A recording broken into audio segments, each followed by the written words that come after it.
welcome to my channel. Today is the long-awaited flight for Starship that I promised that I was going to prepare for you. And today's the day. I'm joined by my host, Ruben Reed. He's a good person. Actually, I feel like we should be talking like hey there. Alright?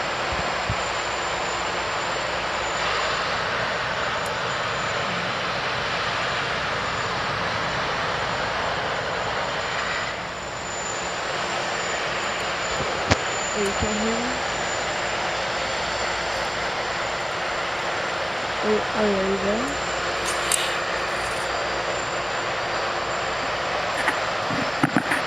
Bro. Okay, I'm alright, I'm sorry, this is my second time shooting IFT launch. This is gonna be one of the hopeful launches, and excitement is always going to introduce myself. So if you're able to come and see the launches, go ahead and do it. Anyways, I'm gonna read the information about this launch. I'm not gonna just follow this. This is Starship Flight 4. The launch time for this is Thursday, June 6, 2024 at 7:20 a.m. CDT, which the launch got delayed to that. This is the full flight test of Starship and Super Heavy. There's two different prototypes, Ship 29. This is his first and last flight. And this 11th first and last flight. Starship Flight 4 would attempt a no attempt to demonstrate over launch capability, which this is not going to go completely over there, but this will be launching from over launch pad A, Stargazer, Texas, USA.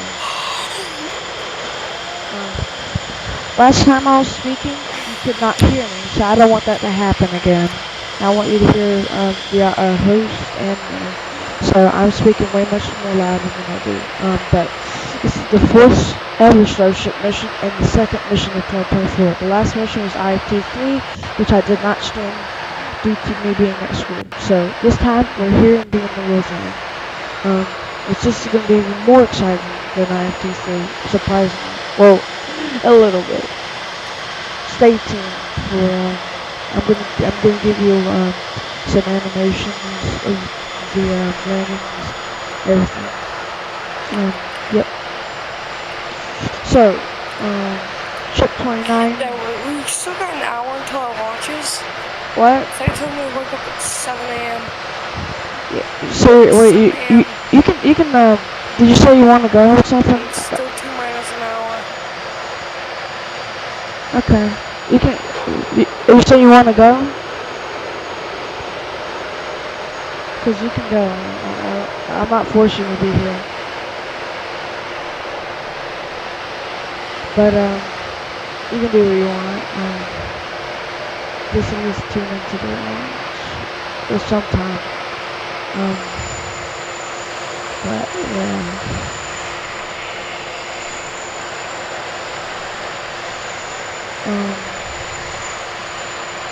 Anyways, I'll read this off of SpaceX's website.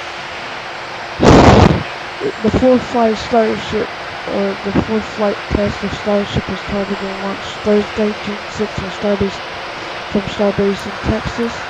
The 120 launch window opens at 7:20 a.m. GT. The window opens at 7 a.m. and got pushed back 10 minutes. A live broadcast of this flight test will begin about 30 minutes prior to liftoff, which you can watch here and on SpaceX. The launch window will open as early as 7 a.m. As in the case of all developmental testing. The schedule is dynamic and likely to change, so be sure to stay tuned on our accounts for updates. So I'm going to go down here, skip the third flight test updates. The fourth flight test turns out focused from achieving orbit to demonstrating the ability to learn and use Starship and Super Heavy. The primary objectives will be executing a landing burn, executing a landing burn and a soft thrust in the Gulf of Mexico with Super Heavy booster and achieving control entry of Starship. To accomplish this, several software and hardware upgrades have been made to increase the overall reliability and address the lessons learned from IFT-4. The SpaceX team will also implement operational changes, including the jettison of the Super Heavy hot staging ring following boost back to reduce the mass for the final phase of flight. Just to be sure, just to address, that hot staging could hit the booster and end the booster's mission real quick. So that is the first time that we're gonna actually jettison the hot staging. So things could happen. Anyways, I'm gonna continue reading what SpaceX says. Flight 4 would fly a similar trajectory from the previous flight, which was IFT-3. If Starship targeted to splash down in the ocean, this flight path does not require a deorbit or deorbit burn to be improved, maximizing perfect safety while still providing the opportunity to meet our primary objectives of controlled Starship entry. The fourth flight test of Starship will aim to bring us closer to the rapid reusable future on the horizon. We'll continue to rapidly develop Starship, putting flight hardware and flight environment to run as quickly as possible as we build a fully reusable transportational system designed to carry crew cargo to Earth, the Moon, and Mars, and beyond. That's some good version of SpaceX. Okay, here's the countdown sequence. This is going to take me 3 years to do. It's going to take me like a couple minutes to do, so I'm over exaggerating, so whatever. Countdown sequence. All times are approximate.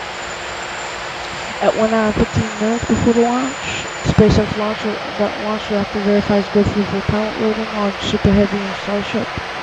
At 49 minutes, ship methane loading begins. At 47 minutes, ship lock loading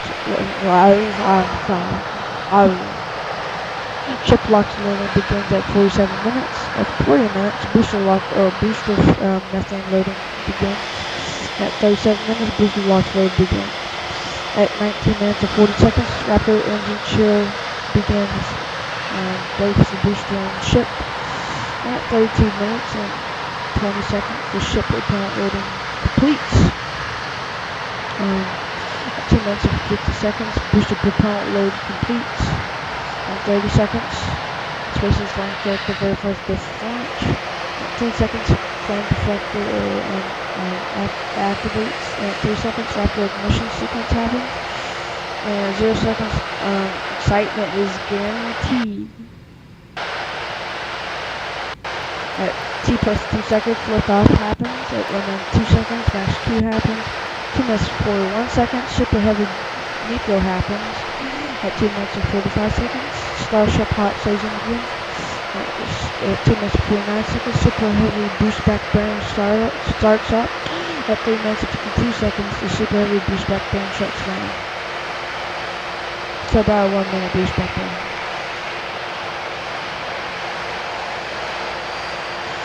At 3 minutes and 54 seconds, the hot stage jettison happens. Interesting. At 6 minutes and 39 seconds, the Super Heavy booster turns on. And at 6 minutes and 43 seconds, the line burn begins. This happened before. We had problems with seeing the more of the flight test objectives.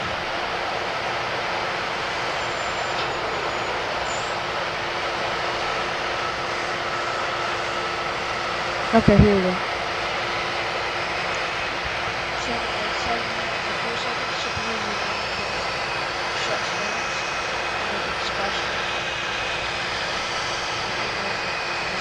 Starship.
Alright.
Here's the launch. Safety upper engine.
süper oldu.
Touchdown. Get ready for Starship engine cutoff.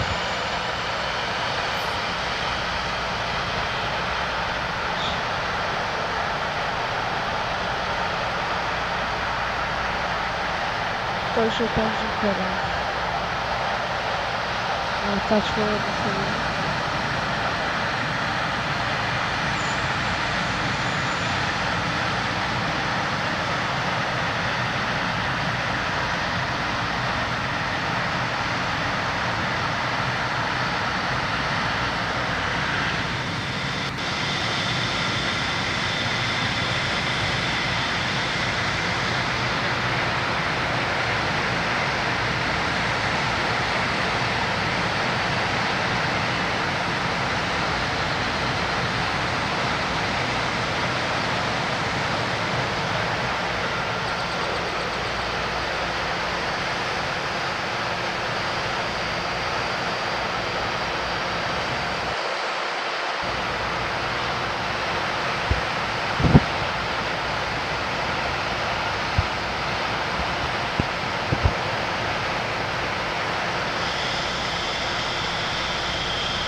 missed it.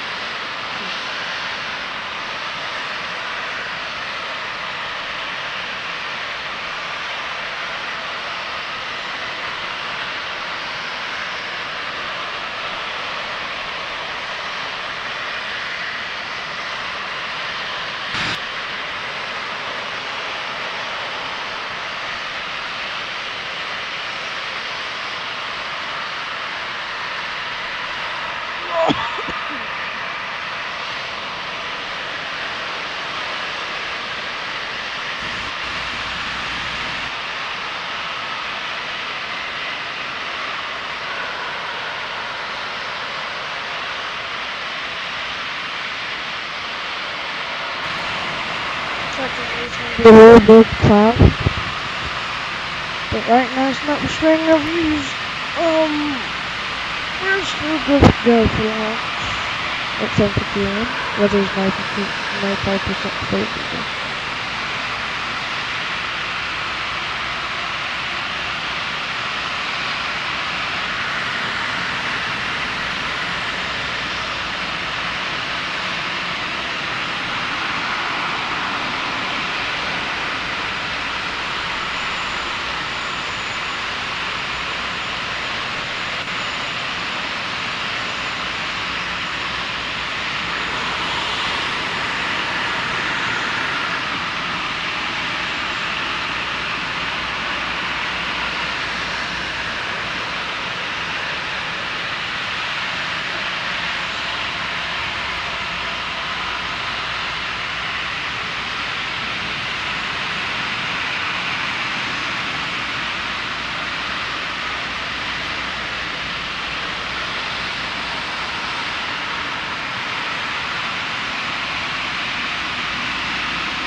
Actually, here's one more simulation. We're actually not lost with that.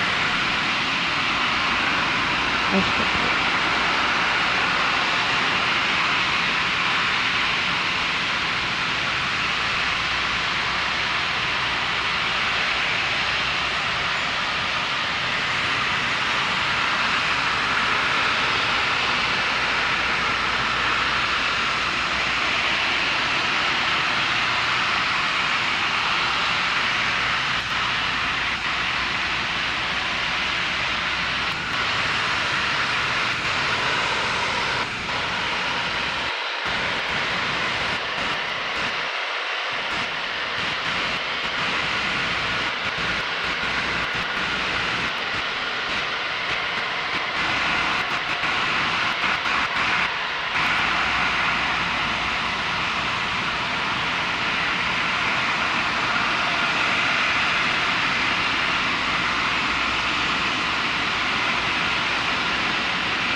Can you hear?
Starship messing with an engine.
Good morning. You're looking at a live view of Starship as we await its fourth flight test from Starbase, Texas, also known as the Gateway to Mars. Thanks for tuning in. We're excited to be joining you once again from SpaceX headquarters in Hawthorne, California.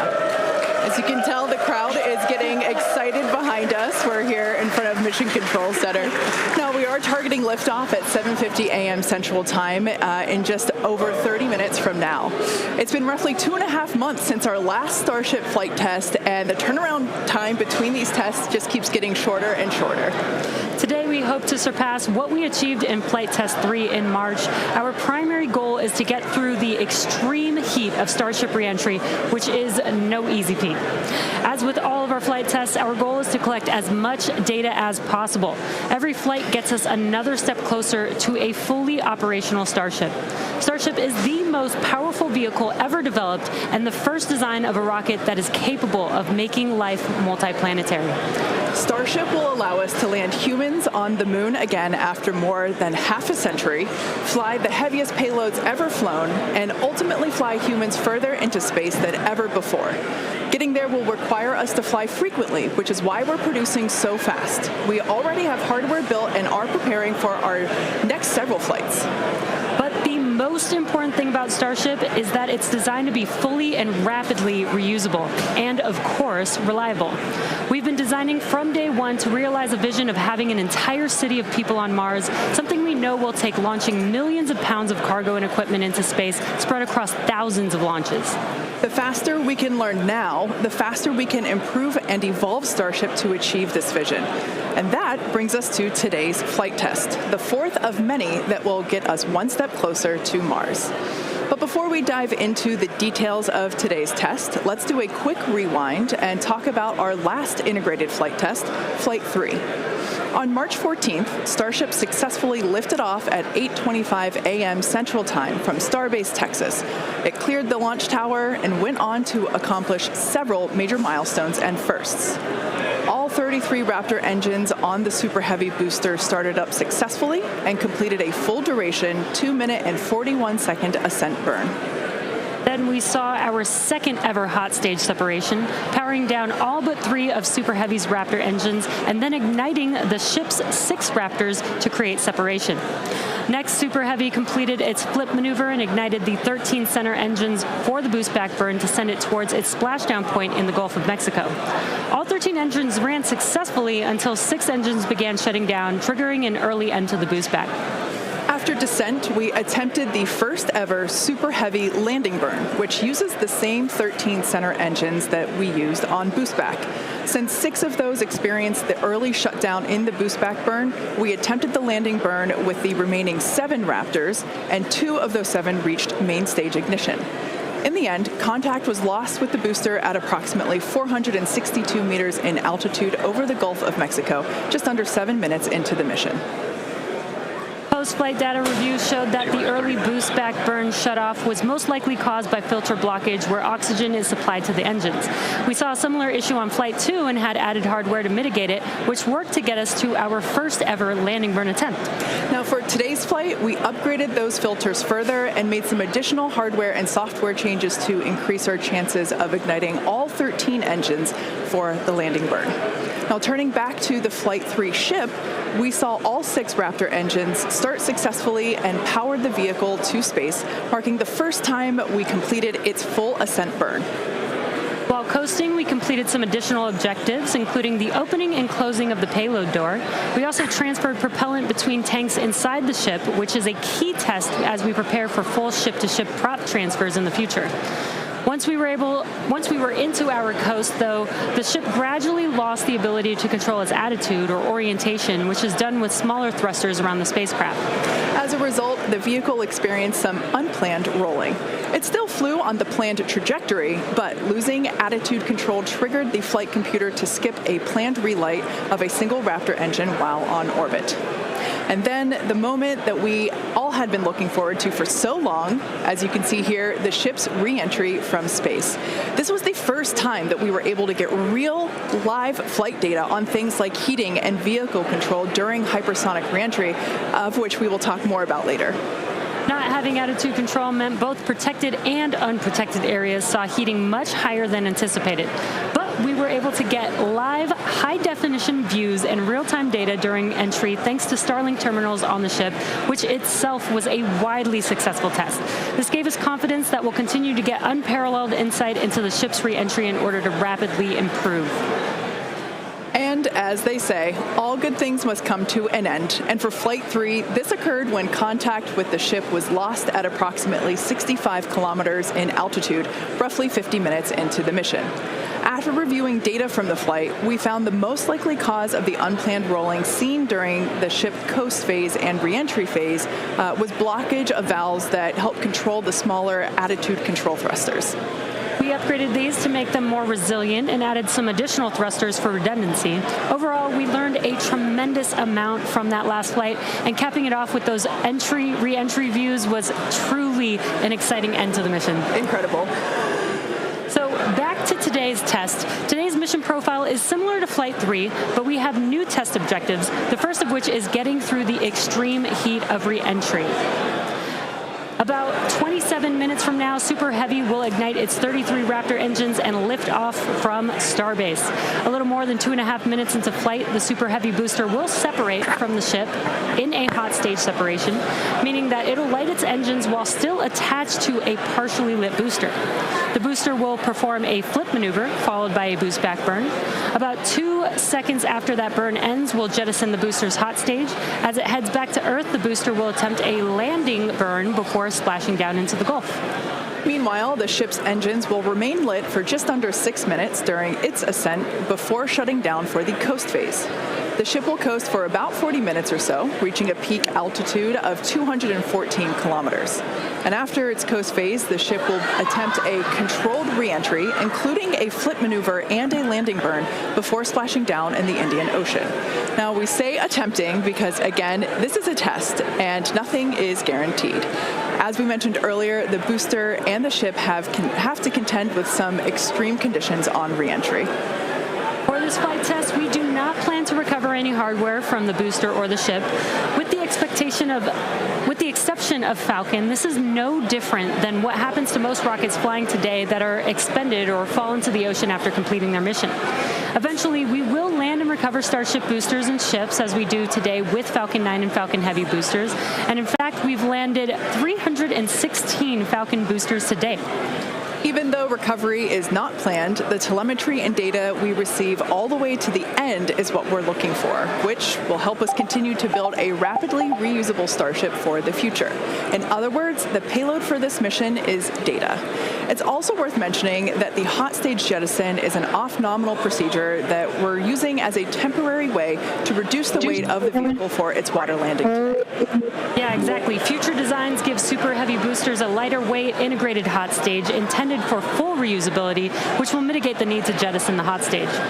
Okay, so now that we have a handle on today's flight test, let's check in with Dan. Dan, how's it going? Hey, Jesse, and welcome everybody back to Starbase for yet another Starship launch. I'm coming to you live from the Raptor's nest behind the Mega Bay. I'm here with our Pad Red team and some of our flight controllers this morning. Everything has been going really smooth. We did have the Red team going a little bit earlier to fix a ground side issue, but that was taken care of. That's why we slid a little bit later into our window. But as of right now, we are on track for liftoff at 7:50 a.m. Central Time. That's 12:50 UTC. As you can see, we are actively loading propellant onto Starship and Super Heavy. Those frost lines are ticking up as we load liquid methane, that's our fuel, liquid oxygen, that's our oxidizer, onto both vehicles. They're cryogenic, so they're subcooled to several hundred degrees below zero. Since Flight 3, we've made a few more upgrades, helping to bring Prop Farm 2.0 online. That's just going to help us to continue to shorten the amount of prop load time that we're going to need. We're also going to be using it for Launch Tower number 2, which is going to be coming to Starbase real soon. The faster we go, the less prop we're going to lose to boil off, and the better we can ensure things like temperatures are in the right range for Raptor startup. Now, Those first two flights took about 90 minutes to load prop on board. That third, we knocked it all the way down to just 51 minutes. We're aiming for about 46 minutes of prop load time for today's op, eventually hoping to get that down all the way to 40, which for some context, that's just 5 minutes more than we take to load Falcon 9, but we're doing it with 10 times the amount. So this morning, ship prop load started at T-minus 50 minutes, booster at T-minus 43 minutes.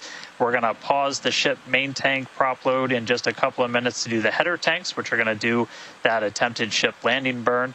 We expect the ship to close out all of its prop at about 3 minutes and 20 seconds before liftoff, and then booster at about 2:50.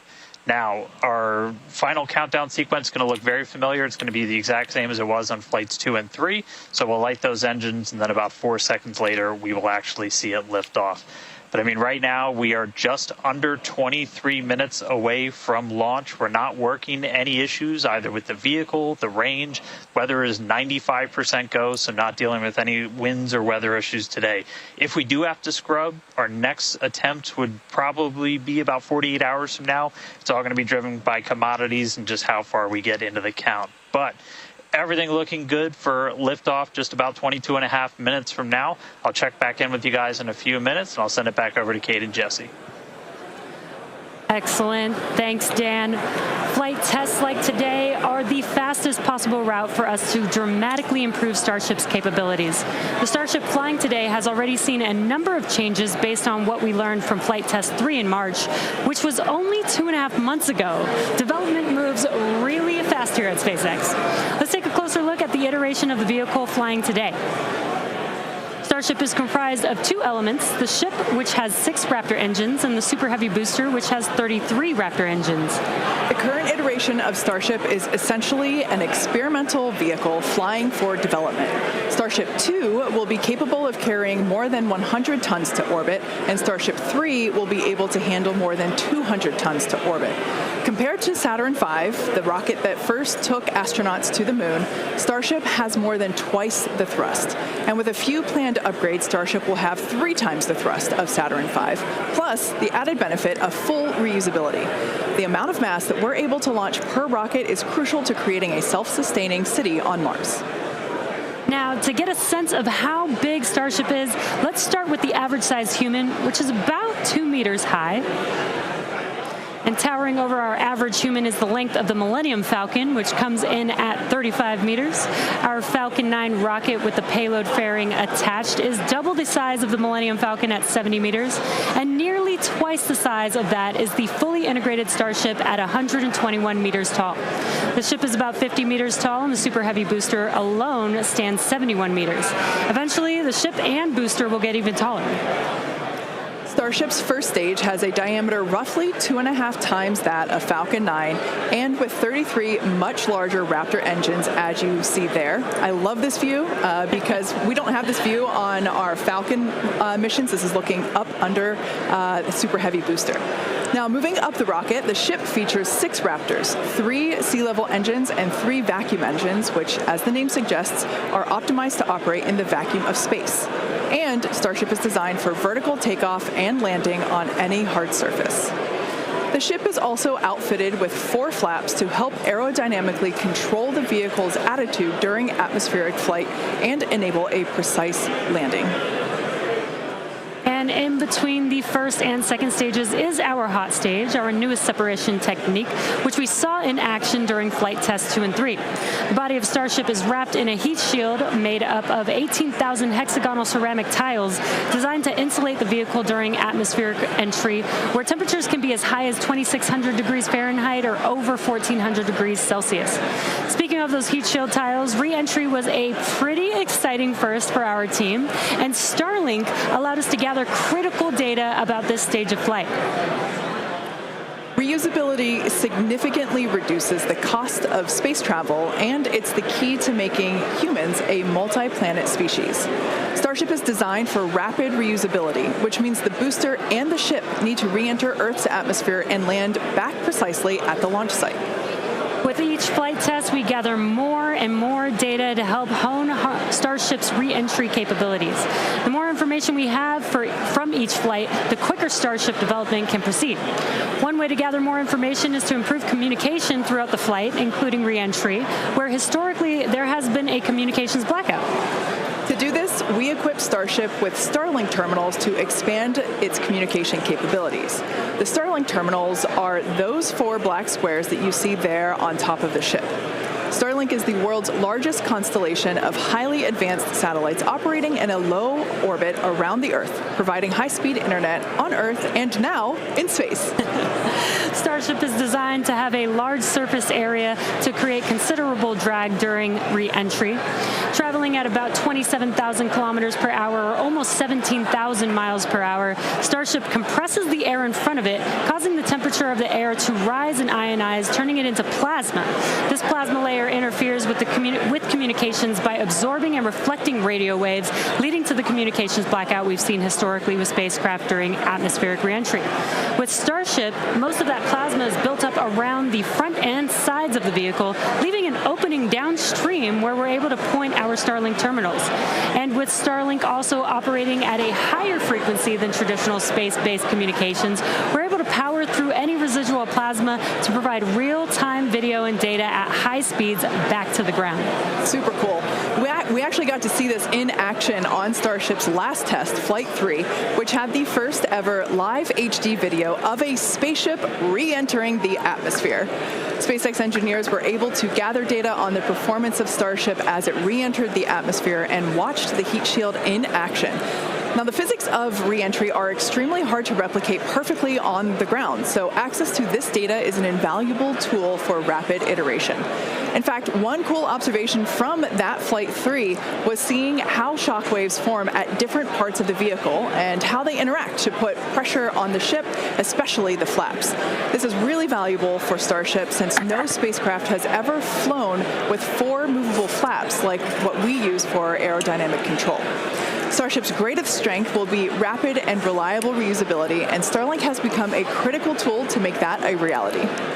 Over the next few flights, we'll continue to improve the Starlink performance on Starship, eventually enabling more views and enabling more data to be transmitted in real time. And we'll keep experimenting during entry. You might have noticed a few tiles missing or looking different near the bottom of Starship. We intentionally placed one thin tile and removed 2 tiles completely. In their place, we now have sensors to see how hot things get without the tiles in those locations, while also testing some backup thermal protection options. Ideally, we expect Starship's re-entry to improve on each flight, thanks in part to this wealth of new data. But if getting to space is hard, returning from space is even harder. That's right.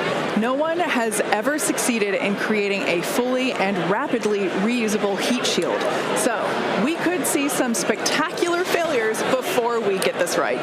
But with communications improving on each flight, we will continue to gather more and more data to inform our development.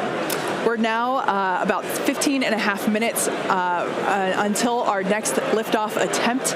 In the meantime, let's take a look at some of the technology we have in development as we prepare to head to the moon in future missions. Starship will be taking astronauts to the moon as part of NASA's Artemis program. Next year, we plan to demonstrate ship-to-ship propellant transfer, which will be important for our upcoming moon missions. Today, we're actively testing a lot of hardware that will make exploring the moon possible. One recent series of tests brought together the key pieces we'll see when landing back on the moon: Starship, spacesuits, and astronauts.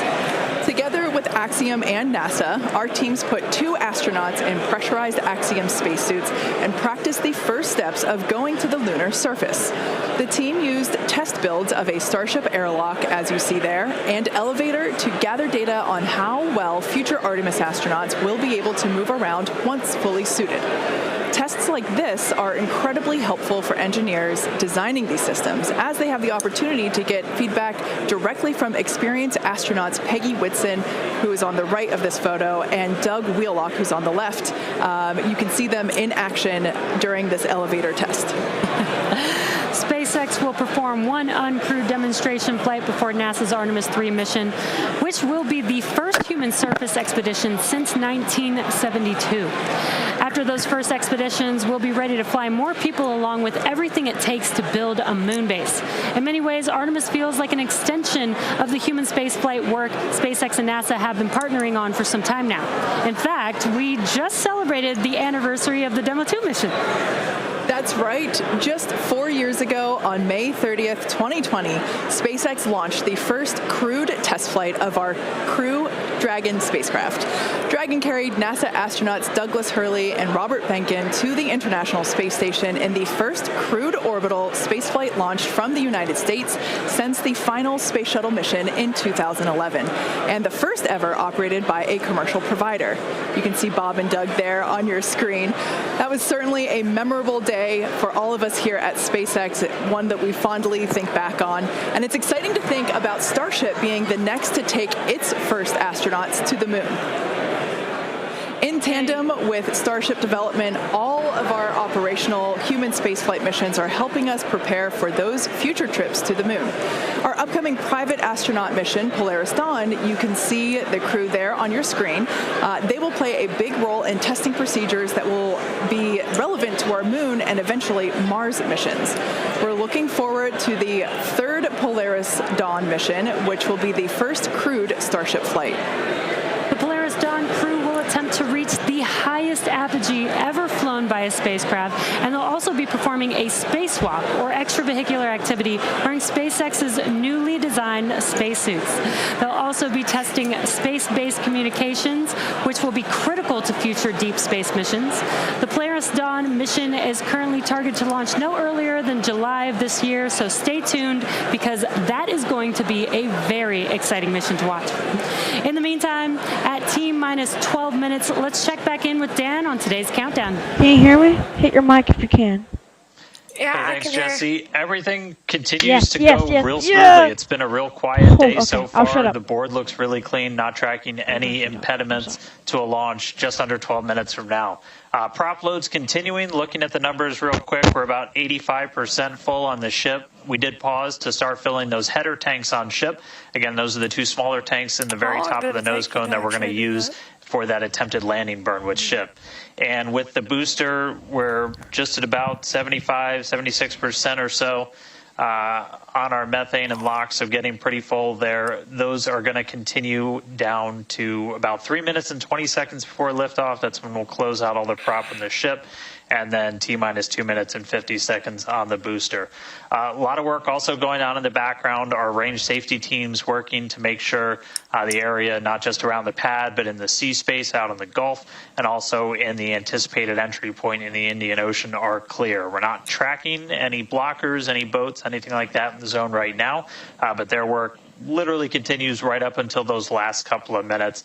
So they're working pretty hard to make sure everything stays clear. But right now the range is green. I already talked about it in the beginning. It looks a little bit cloudy, but weather not a concern today. Really light winds. We only had about a 5% chance of violation when we started this morning, and that's held. So everything continuing to look really good for launch so far. The pad itself is getting ready. Reminder that we're going to light those engines about 4 minutes before it actually takes off. So you'll see them start, the 33 engines on Super Heavy start to light prior to that T0, and then about 2 seconds after we'll start to see first motion. But everything looking great. Just coming up on 10 minutes until launch. Getting excited down here, ready to feel the rumble. I'll send it back to you guys over in Hawthorne. Thanks, Dan. T-minus 10 minutes. Teams are also getting excited here at SpaceX headquarters in Hawthorne, California. There is a pretty large crowd now gathering outside of Mission Control, located just behind Jesse and I. Now, actually, you can see it there on your screen. There they are.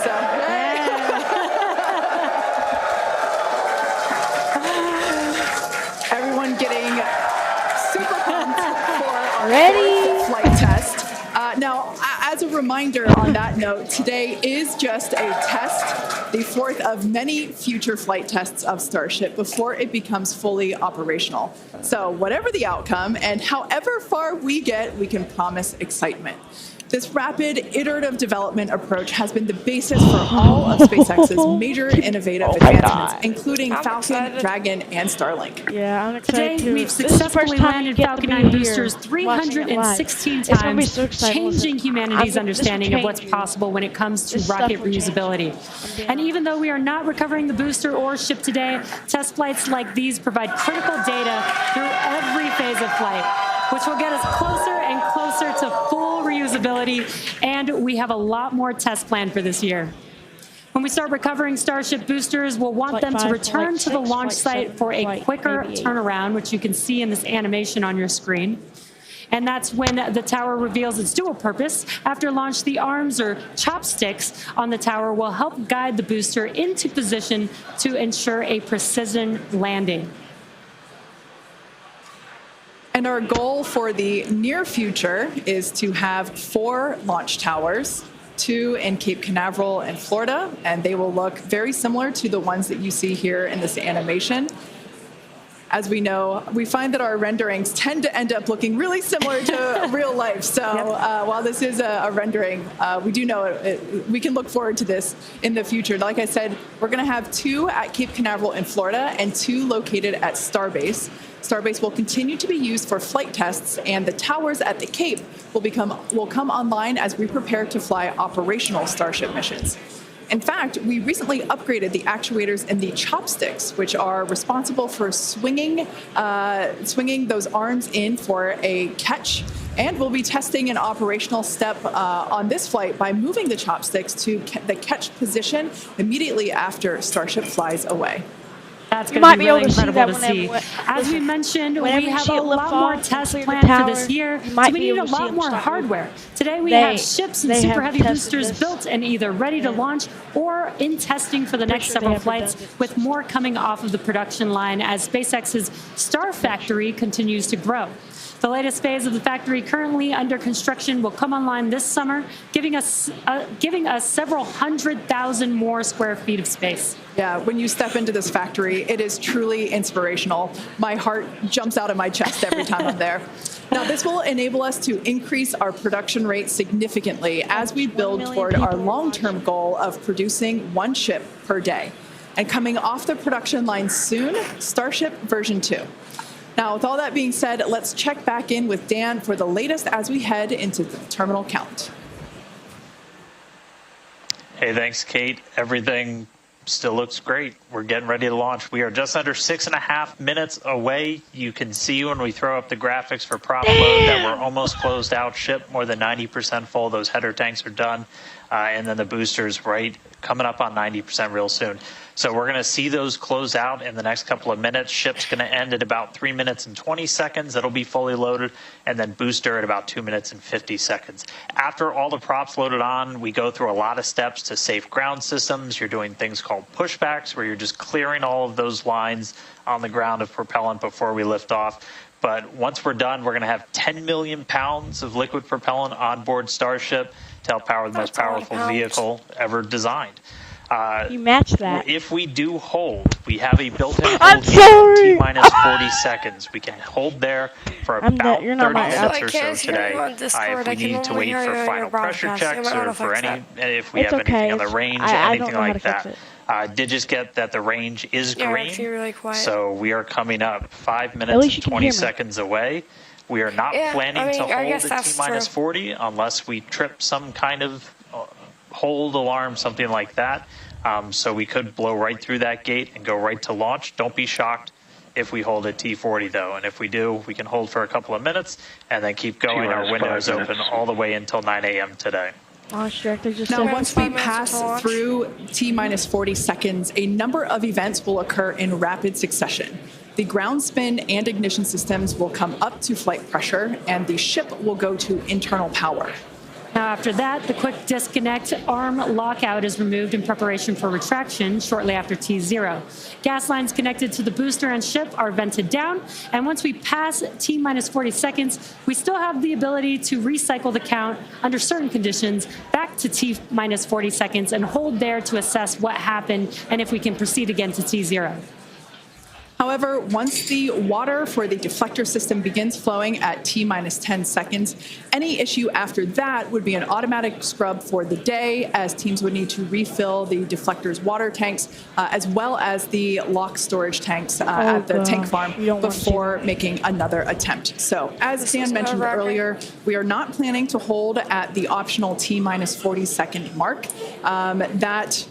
That moment basically is what would allow teams to wait for final checkouts or assess prop levels or avionics, vehicle pressurization, the range, the weather. Weather is 95% go, as you can see from these incredible drone views that we have and pad cams. It is a beautiful day. Of course, we have some clouds billowing from the locks there. Yeah, and again, a reminder that the payload for this mission is data, and our primary goal is to get ship through the extreme heat of reentry today. We're very excited to see that. We did get very close on Flight 3, so I'm excited to see how these iterations that we've made to the vehicle will help improve our chances of success today. Yeah, absolutely. Now, just as a reminder for the booster, now we are not attempting to recover any hardware today, both either on ship or booster. For the booster, we will be attempting to perform a landing burn to have a soft splashdown in the Gulf of Mexico. We made some improvements from our Flight 3 learnings, so hopefully that will work and we'll see a successful soft splashdown. For the ship, we're hoping to demonstrate controlled re-entry, including a flip maneuver and landing burn, and that will be followed by splashdown in the Indian Ocean. That is the same target as we had on Flight 3, so everything should look pretty similar in that regard. And we just heard the call out there that all prop load is closed out. So at this point, there is like 10 million pounds of propellant on board Starship, which is incredible. It's getting very exciting. We are just about 2 minutes away from T0. And see you in space. Yeah. Well, he said, I can barely understand, so I can't repeat it.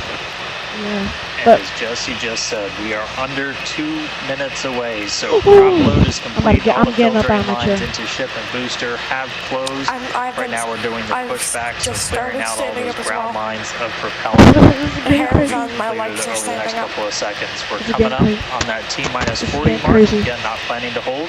If we do, we get a hold after we pass it, we can snap back to that T-minus 40, and then we can stay there for about 30 minutes or so if any other issues crop up. Let me tell you something. You're witnessing history. Once we pass T-minus 40, a lot of things happen, both on the vehicle and the ground. It's running a lot of its own self-checkout, venting different tanks and pressure lines throughout the vehicle. We essentially built that 40 seconds, as that's about how much time it takes for the vehicle to take all of those actions, which is why we hold there. But all of that happens automated. You do a final checkout of the TVC, thrust vector control, how we're going to steer, and then we see liftoff. So we're under a minute away.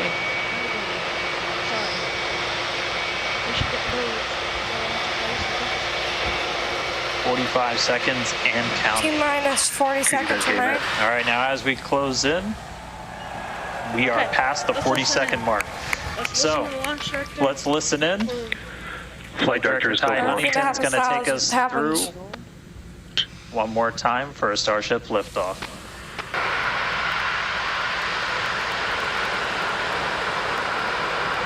Whoa! Can you find me? Oh, 15 seconds. 10, 9, 8, 7, 5. Oh my god! Raptor ignition! Oh my god! Lift off! Lift. One Raptor out. One Raptor out. One Raptor out. Starship ascends into space.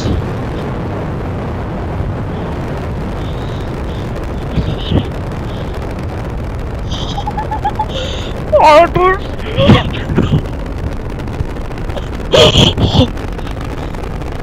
All right, 30 seconds into flight. The rumbles are still building.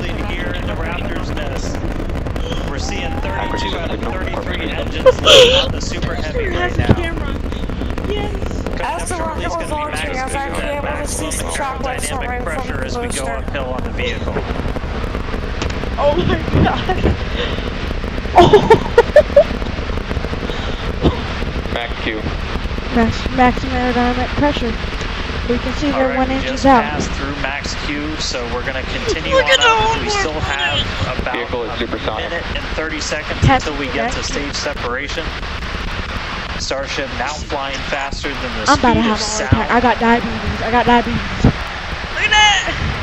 See the Fun boost. fact, if this rocket were to fly over you, Alright, you'd so hear a you got a sonic couple of boom. views. You got some ground You'd trackers hear in your lots of top crap. camera there. Look, You're this looking is ship down and from the booster top of camera. the booster in the bottom left, and then a camera in the top flap not of the going up. ship looking back in the bottom right, so getting a couple of different looks as Starship heads uphill. Once we get the hot staging, a lot of things happen all at once simultaneously. We're going to light the engines on the ship, starting with the RVACs first, and then the 3 center sea level engines. Before we're separated, all of that exhaust gets plumed out the side of the hot stage, and then the ship will separate itself. All but the 3 center engines on the booster are going to shut down, so the booster never stops its thrust while we go through this hot stage Why do we maneuver. have one engine out? After that, the booster is going to do its flip, start heading back. I don't know. The ship will be on its that own hasn't power happened before. on its way to space. So that should be coming up Maybe in it's because just they're trying to make about slight 30 adjustments with seconds the from angle. now.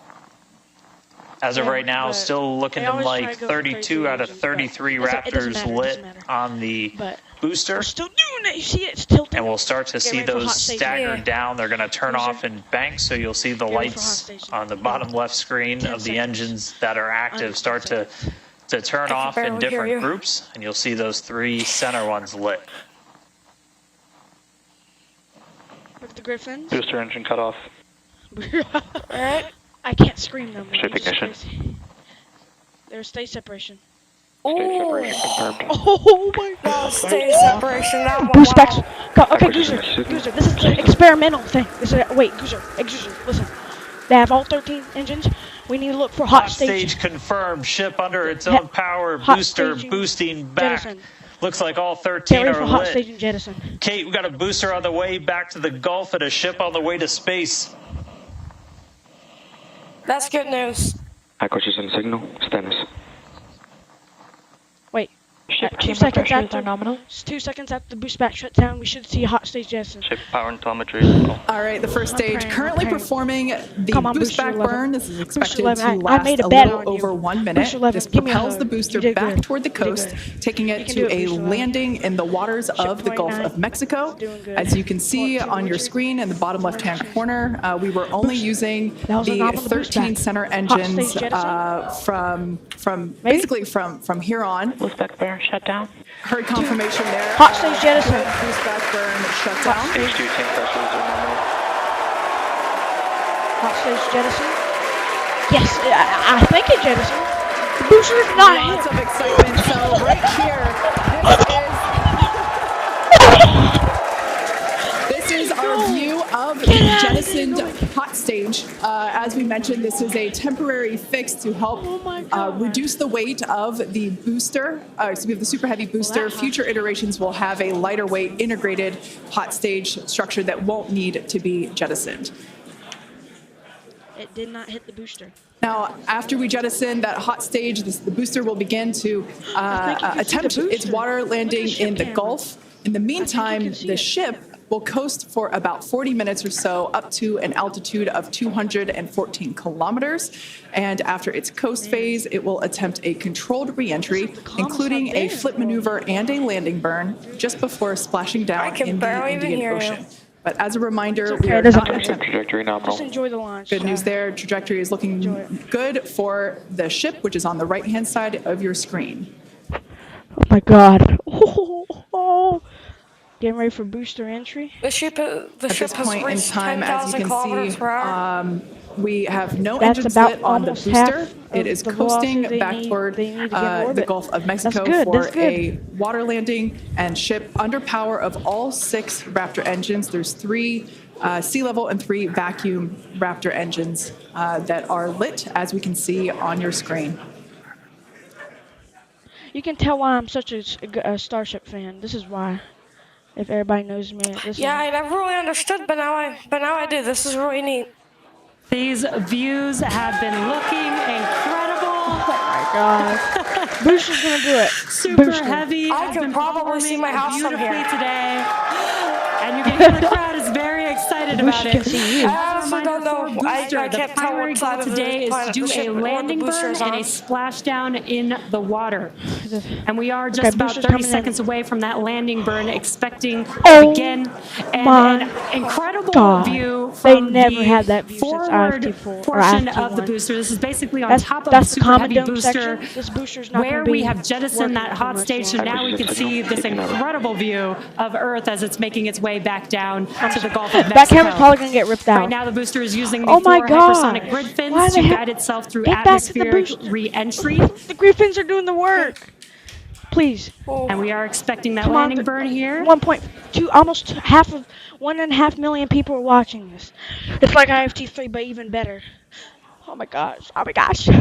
And we will be SpaceX, if you fail us, will be you're gonna fail the entire world. igniting 13 Look, the booster's engines. And Griffin. this Look is a at the great Griffin. view on your left-hand side. the Is a Griffin. view. It might get ripped It's off. 3 views from You the can see the booster, freaking and your right-hand condensation side a view again. from the ship. Wait, what's happening And you to can the see Griffin? those grid fins on your left-hand screen What's happening?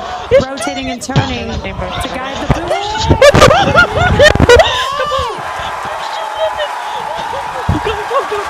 Oh boy!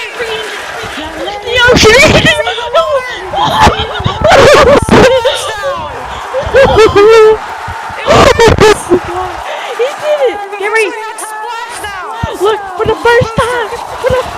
Gary Francis, tip over. Booster left. You did it! No! This might have been one of the most spectacular things I've ever seen in my life. Oh my god! Congratulations to the SpaceX team. Oh my god! I'm sure you're reacting just as much as the crowd. Caught up is coming. The first successful Like a minute now. splashdown of the super God. heavy booster. Loved seeing it just tip over into the water before losing that The footage. booster did it. Now the He next only had one milestone engine is now, coming up 13 in about under a minute. And it The ship is transitioned to going 3 to shut engines. off its Raptor engines, Ship engine cut off. which we see right 25,000 here. kilometers per hour.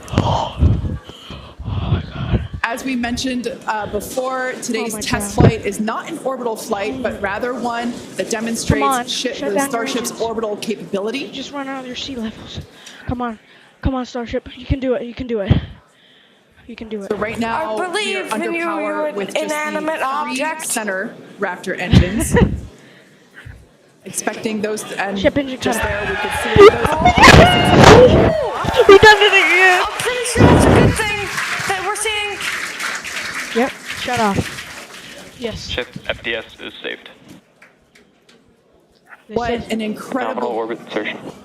Oh, there's great news there. The call out we were hoping to hear.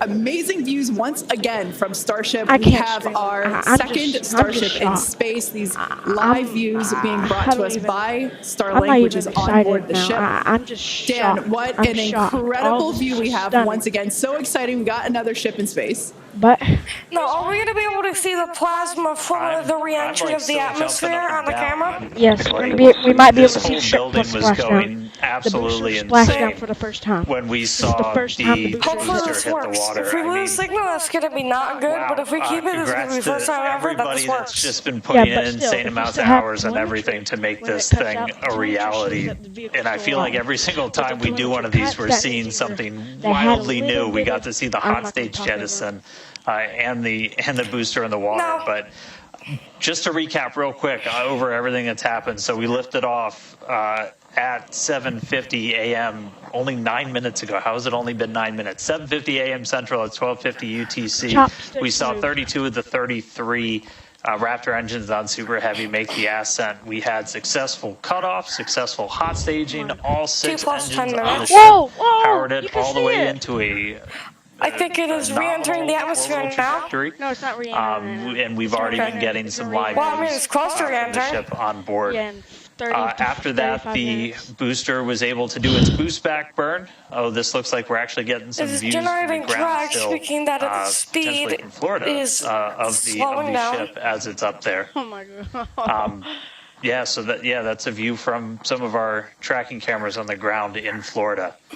But the ship, we just heard successful orbital insertion, so it's right where it needs to be, and is now going to continue on its way to coast until it comes to reentry. But I mean, the booster, successful boost back burn, jettison the hot stage, and then a landing burn. It looked like we saw 12 of the 13 engines light up, and then that first ever soft splashdown in the water. So a whole lot still to come. Ship now on its way to its primary objective of entry. That's going to be coming up in just under 40 minutes from now. So a lot still to come, but wow, what a 9 minutes to start this mission off. So can't wait to see what entry is going to show us, but Man, that launch was incredible. Back over to you, Jesse and Kate. The heat tiles are not. I don't see no heat tiles that fell off. Wow. They're all on there. Yeah. I am still trying to catch my breath here. That was some incredible views that we have never seen before. It has been nonstop since liftoff, and with the booster having completed its job for the day, we're going to take a short break for about the next 28 minutes, and we'll return while we're going to take a break while the ship is continuing to coast before re-entry. Exactly. As with Flight 3, Starlink may enable us to talk with the ship through re-entry with no communication blackout. We are still testing Starlink during this phase of flight, so of course nothing is certain. However, if we do have views, we will be sure to bring those to you live. Views such as the one, that we had. Well, of course, because I said it, it went away. So we will try to bring those to you live. Exactly. Views or no views, we'll see you back here at T plus 40 minutes for coverage of Starship's re-entry, flip maneuver, landing burn, and splashdown. All right, now here's the point where you just get to talk about things. Oh. Goozer, can I say something? Yeah. I wanna wait. Let's look at the chopsticks real quick. Expect a lost signal. I'm speechless. Okay, wait. Let's look at the chopsticks real quick. You see, they moved in the closed position. So I need to see this. So while the ship's still doing what it's doing, and we don't have to worry about the ship for 2 minutes longer. So wait. Oh my God, that liftoff was like made my ears shatter. I'm gonna cancel that.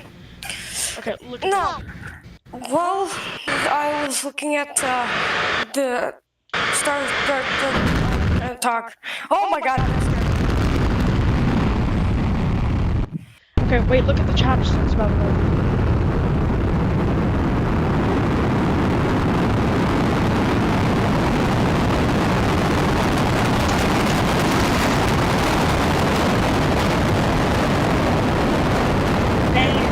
Oh my God.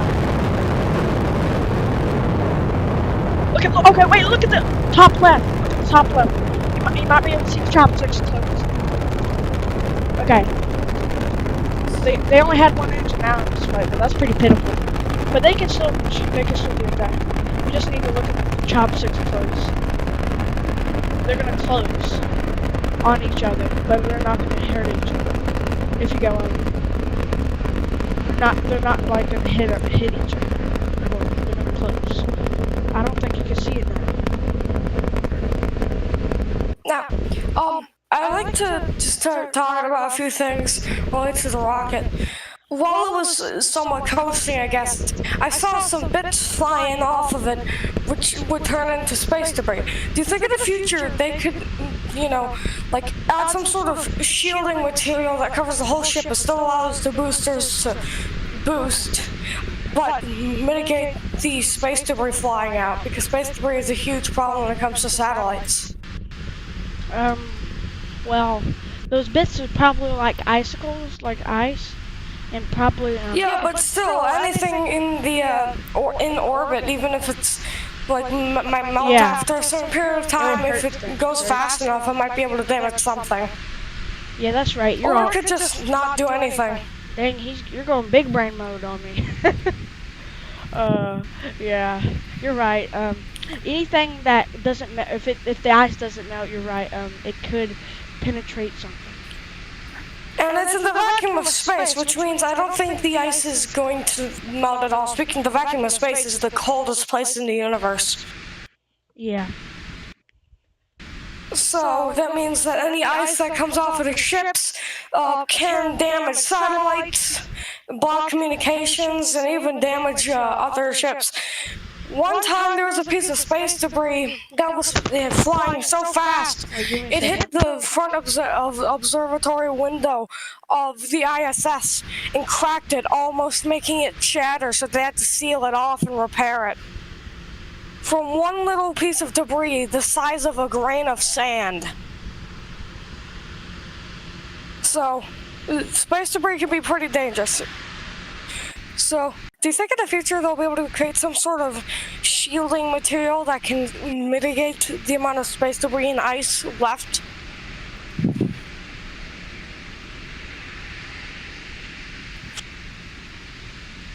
That was a question. I'm back.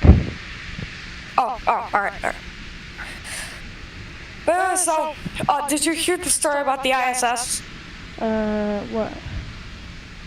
So, one time, there was a piece of space debris the size of a grain of sand that was just a little piece of metal. You know, it was a bolt, I think. A very, very small bolt.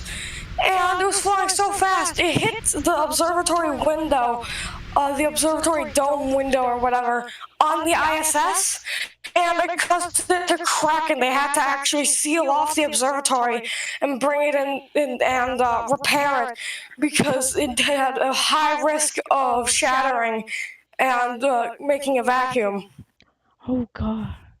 So any sort of space debris bigger than a grain of sand, if it's flying fast enough, even an icicle could probably destroy the entire ISS. Yeah, that's true. So it's very important that we try to mitigate the amount of space debris and ice left by the rockets. So do you think at some point in the future they may make some sort of like shielding that can cover the ship and make it so that no space debris is left, but it can still fly? I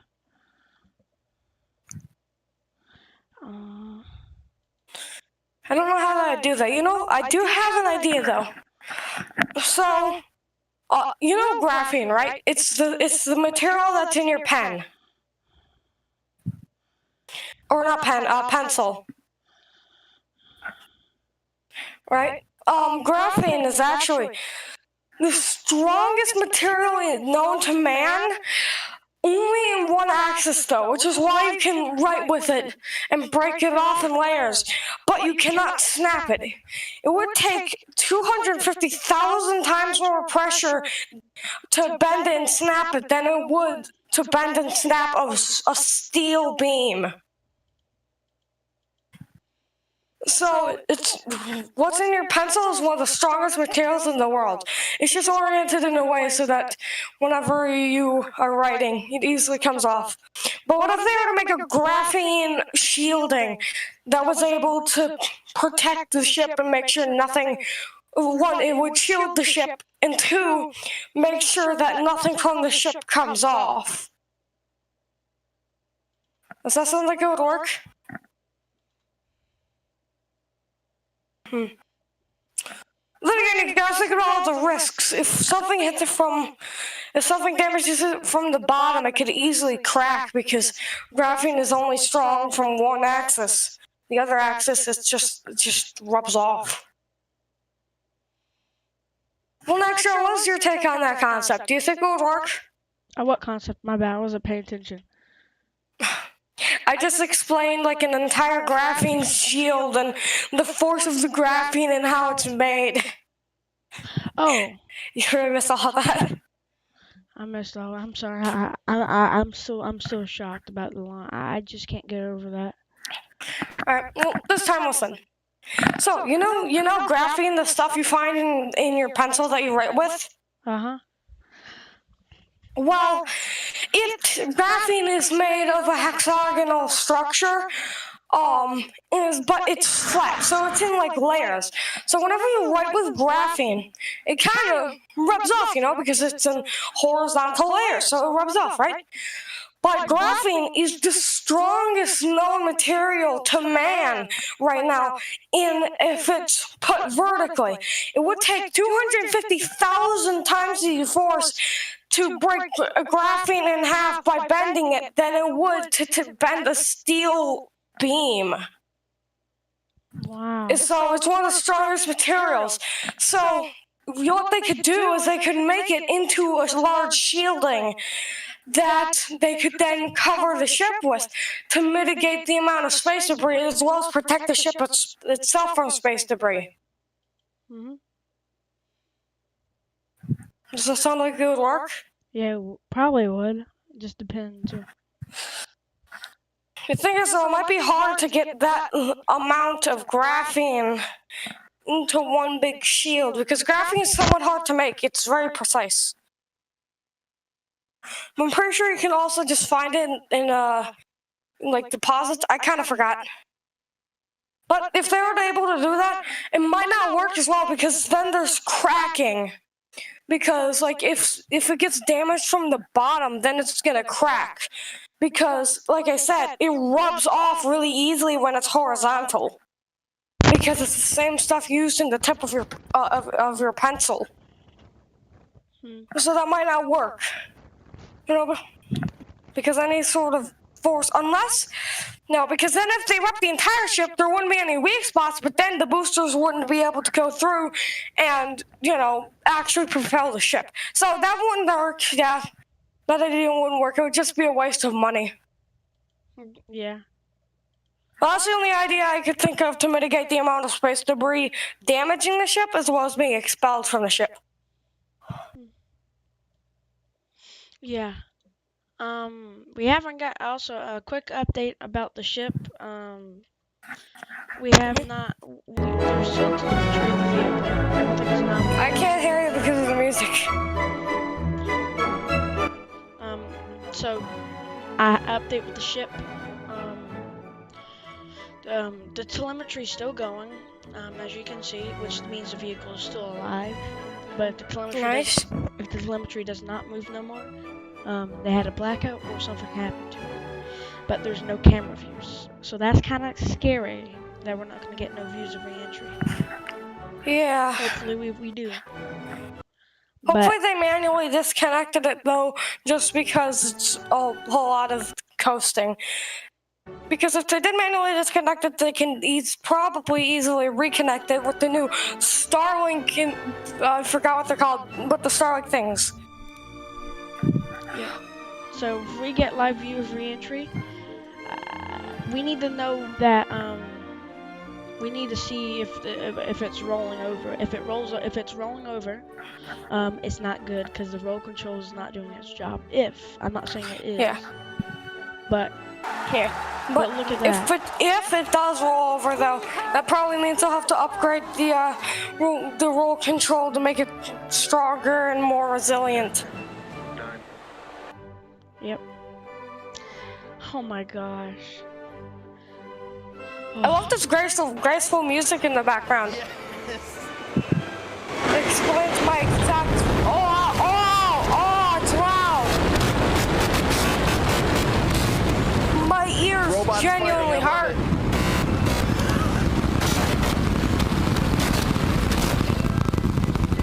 Oh. Here comes the rumble. That shot just goes in. Wait, that shot where it pans the camera up? That's the craziest shot. I think that's my favorite shot. 9, 8, I could hear it clapping. 6, 5, 4, I can 3.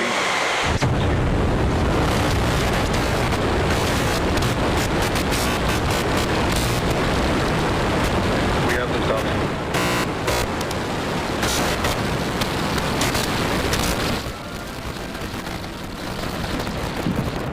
And also has Vehicle no is ship, pitching has no downrange. decals either. But dang, look at that shot. Sci-fi is crap, but wait. I had We have the stuff. Also, I like how the mic is kind of like glitching out in the background of the audio. It's just going. Well, that's because this is one point. It has more thrust than the Saturn V. Yeah. You know what this music reminds me of? 1700s stuff.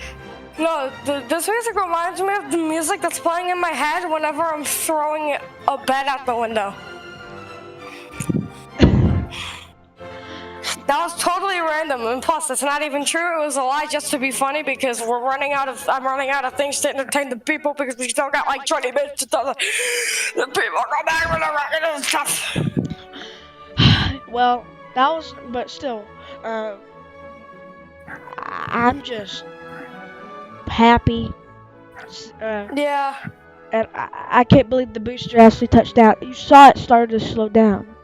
I thought the grid fins were gonna break off. Did you see the grid fins struggling? Yeah, they were like kind of flopping. They looked like they were about to snap.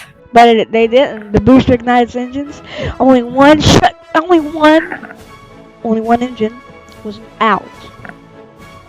And they first time they transitioned to 3 engines, and that was a virtual tower there. They did a virtual tower catch. And also, I think they did that while the catcher was there, so they were simulating when the booster came back, too. I'm about to, I can't, yeah, I feel like I'm about to just cut the stream right now. It's just crazy. It's just... Don't cut the stream because then the people won't be able to sit here and listen to this awesome music. I'm sorry. Yeah, I know that, but still, oh gosh. Think about the viewers, man. You don't want to take away their music, because if you take away their music, that's the only thing calming them. They're gonna turn into like little gremlin peoples, alright? They're coming to your house, they're gonna rip you to shreds until you turn on that music.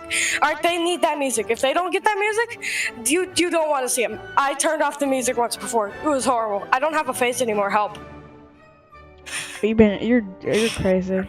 Where's our views at? I am. Actually, I don't know. It's probably somewhere in Prism. I mean, like the views of the ship. Oh, wow. Let's look at a replay of our liftoff. I had a little beep beep beep sound. Let's look at my liftoff of the launch. Okay, I think it was pretty epic. I think let's look at our reaction. I think I think you only hear my reaction because I screamed. I think I feel guilty for that. Yeah, I'm the only one running out of. Okay. But wait, let's look at this. This is gonna be crazy. I have a computer over here also centered at the ship, or the ship a SpaceX stream. So I'll see if we get telemetry back. Oh my gosh, I thought I didn't have sound on. Starship, eventually enabling more views and enabling more. We could blow right through that gate and go right to launch. Don't be shocked if we hold a T-40 though. Yeah, absolutely. Now, just as we had on Flight 3 of propellant my last word before Starship, which is minus 40, a lot of things happen. Both Elon, on the vehicle and the he saw ground. had his kid though. He's like, self-checkouts, different tanks. Let's. Oh, 15 seconds. 10, 9, 8, 7, 5. oh my god, that's our mission. Oh my god. Lift off. Lift. One raptor out. God, why were you so loud? Listen, the last lecture You weren't giving me any of the spotlight, man. I was doing countdown everything. I'm giving you lots of spotlight now. I'm sorry. I could. Yeah, I know that because I'm like screaming like I'm like screaming. Okay. Anyways. Okay. Anyways. What are we doing? We have almost 3 million viewers watching this. 2.5 million views watching. Oh my gosh, we're plus 30 minutes. Watching your stream or watching just the actual stream? Actual stream.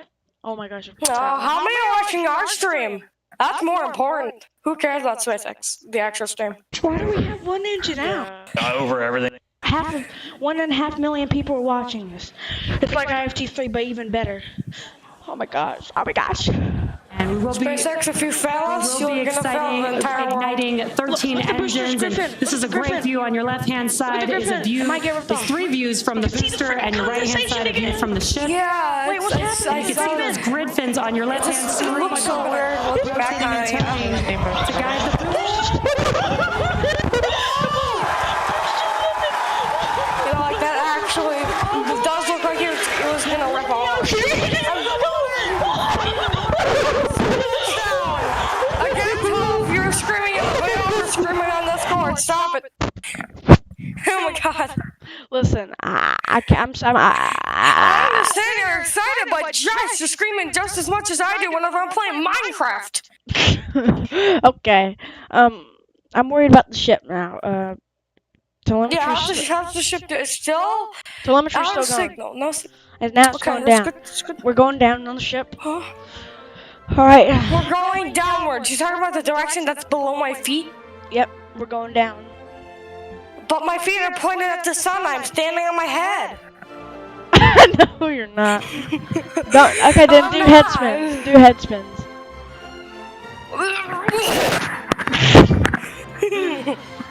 Oh my gosh, you're more better than my other guy that was gonna come here.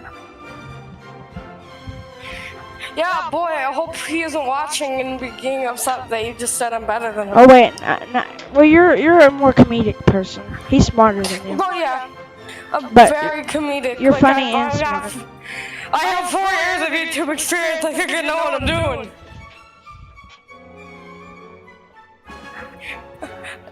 Alright guys, trust me. Trust a Let's Player that's been on Let's Playing for 4 years to do space things, because obviously a Let's Player who doesn't know anything about space knows everything about space.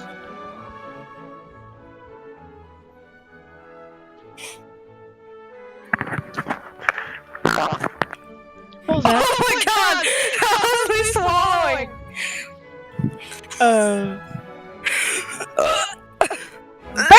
Barbie!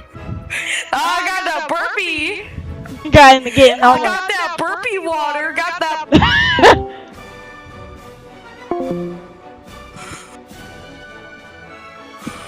Oh my gosh, you got all the burpee water, right? You stole it from me? You hurt I my... stole all your burpee water. I'm gonna drink it right now. You're a bully! I love the burpee water. No, you ain't It get my- tastes good. Okay, what are we doing? I think I'm I asking. don't know. We're just doing things. We have to entertain the viewers while the ship has Let's no talk- connection. Wait, let's just talk about the ship. Okay. but- Yeah, the ship. Let me get the Starship re-entry. Starship re-entry. That was totally cohesive English, and if anyone says otherwise, you're stupid. Oh,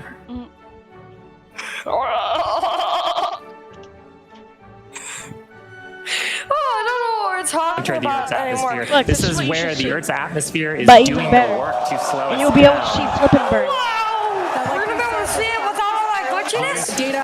So, victory. See all that space debris though? Did you see all that ice coming off? Yeah, but it'll probably fall back to Earth because the trajectory of the ship is going down and the trajectory of Yeah. the ice is going down. So it's probably gonna either hit But listen though, with the ship though, when it was coasting, I still saw some debris, which means the debris is now in orbit, which theoretically means that's bad. You know? I guess. Also, did you hear about like the hold on, wait, I'm trying to think of the name. I forgot. Hold on. The Carrington event scale solar storm and like solar stuff that hit us. Yeah. See, I mean, all that stuff. Yeah. That day, I was supposed to be able to see the aurora, but I didn't, and it made me sad. Because I want to see the aurora. The aurora's cool, just like bacon on a Sunday salami sandwich. That sounds disgusting. That's not cool. Don't believe anything I say. Believe everything the extra says, because he's yeah. Yes. What I said. You're crazy. I But am. Yeah, but you're still a good person. Anyways, ship telemetry. Look in DMs on Discord. I know. Yeah. So you better be ready, even though I don't think it's gonna happen. The booster touchdown successfully. That's 1 out of 2, right? Yeah, but if the second one fails, then you're. What if you do it on stream? That'd be so entertaining for everybody. I'll do it on my gaming channel. I'll stream it on my gaming channel. After this. Plug your gaming channel right now. I hope you know what? I hope Starship comes in. If it doesn't, I'm gonna be happy because then I get to watch you do things. Should we just tell them what I'm talking about, or should we keep it a secret until it happens? Keep it a secret. Okay. Y'all viewers, you don't know what's gonna happen. But if it happens, you're gonna know what's gonna happen because it would have already happened. Wait, let me look at the timeline. So we're at 30. Metro, you're stinky. Shut up. I hurt my feelings.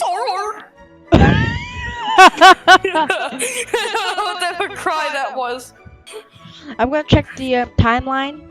I read the time. We got an acquisition of signal. Acquisition? Yeah. So. Look at it! Oh my god! Got a flap cam. Look at the flap. Oh my god. We got a Flappy Bird. Wow. That's a pretty good view. But it's not a flap camera view. It's the Flappy Bird camera view. Shut up. Well, it's pointing at the flap, but not on the flap. But still, yeah, you're right. Wow. What happens if we put a camera inside the booster? Would it just explode? It would just fill with water. The camera would just fill with water? Yeah, whenever it splashes down. Oh, no, sorry, not inside the booster, like inside of the thruster. Wait. Explode? Okay, wait. So Starship re-entry is at plus 47 seconds, which is 10 minutes. Under 10 minutes, actually.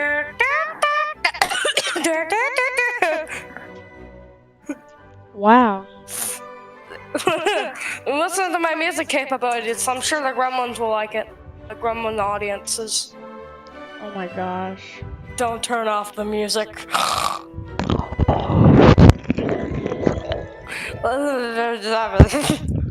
turn off the music!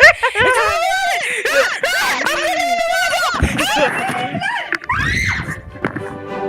Oh my god! I have no leg! Stop it! I hate you! I'm gonna kill you!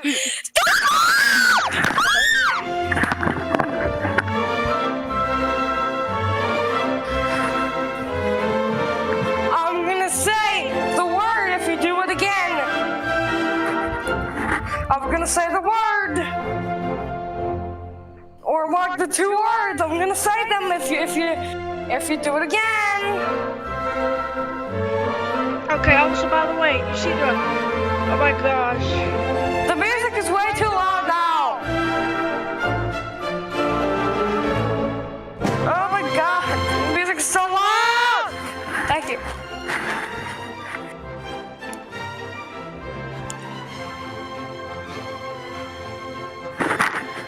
This music really fits with what's happening on the camera. Dude, look, you can see the Earth. The heat is rotating. I see like Africa or something. Mexico, Gulf of. I don't know.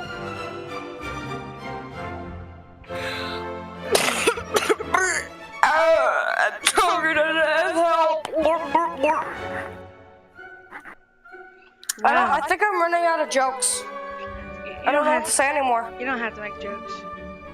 But I do! Jokes in my life! Of course I can't believe I've been doing this for an hour already. Yeah. More 2 hours. I've been sitting through the entire stream. Yeah. He's a good person. The things I do for the viewers. Look! It's getting the right orientation. Oh, wow! Look at this! 4th flight test. It Okay, has wait, been let's be an quiet. exciting day so far. We had an on-time liftoff of 7:50 a.m. Central Time, followed by successful hot staging, stage separation, jettisoning of the hot stage structure, an epic super heavy booster landing, water landing in the Gulf of Mexico, the first successful return of the super heavy booster. So that was incredible to see. And right now, the ship is in space. As you can see here by this view, we're looking at one of the flaps of Starship, one of 4. You can actually see a 3 million close-up people. side detail of some of those hexagonal heat shield tiles. Now, coming up around T plus 49 minutes, the ship will re-enter the Earth's atmosphere. As a reminder, the primary goal of today's flight test is for ship to make it through the extreme heat of re-entry. This is typically a portion of flight where we don't have communications with the spacecraft because it's re-entering at or around orbital velocity, which is about 8 kilometers per second or roughly 5 miles per second. At those speeds, the spacecraft moving through the atmosphere results in friction and creates a plasma field around the vehicle. That blanket of plasma distorts, as you can see, that plasma blanket, which you can kind of see here, distorts communication frequencies. So we're left with a brief blackout in communication.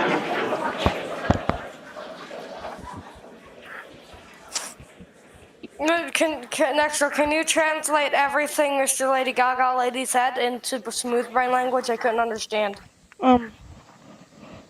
She's talking Yeah, about. that's right, Kate. And Starlink's what's really allowing us to Radio capture waves as much explode, data as got possible, it. especially through this reentry. Updated animation landing burn. I hope we get to see it for real today. But these live views that we're getting now and we're going to continue to get are through Starlink. Ooh. It's going to allow us to get as much data as possible, which we've said it before. We're going to say it 9,000 Ship's in times. the right The data is the orientation. payload on these flights. It's You're not supposed wrong. to say it As much as we 9,000 learn, times. That's just going to pay dividends on all of our future flights right. and help us get He's already Starship to said it operational phase. 8,999 times. Let Dan Obviously, a talk, really let Dan critical talk. phase of the flight, and it's the one that we're now most focused on cracking to get us closer to that full reusability. Starlink is going to be able to send us data back all the way through reentry. We've done some additional testing, and we're expecting to be able to get data from Starlink thanks to its high frequency and the orientation and everything of Starship all the way through reentry. Yes. Got a new view here. We have 2 Someone external help! views. We He's have this been one on flight 3. keeping me from We've eating got 2 for breakfast this for one. 2 hours. And we're going to with continue eating breakfast adding right now. views as we I continue can't to eat breakfast evolve because Starship. you! This is an experimental vehicle. You can't eat breakfast! I want as many camera views as you all do.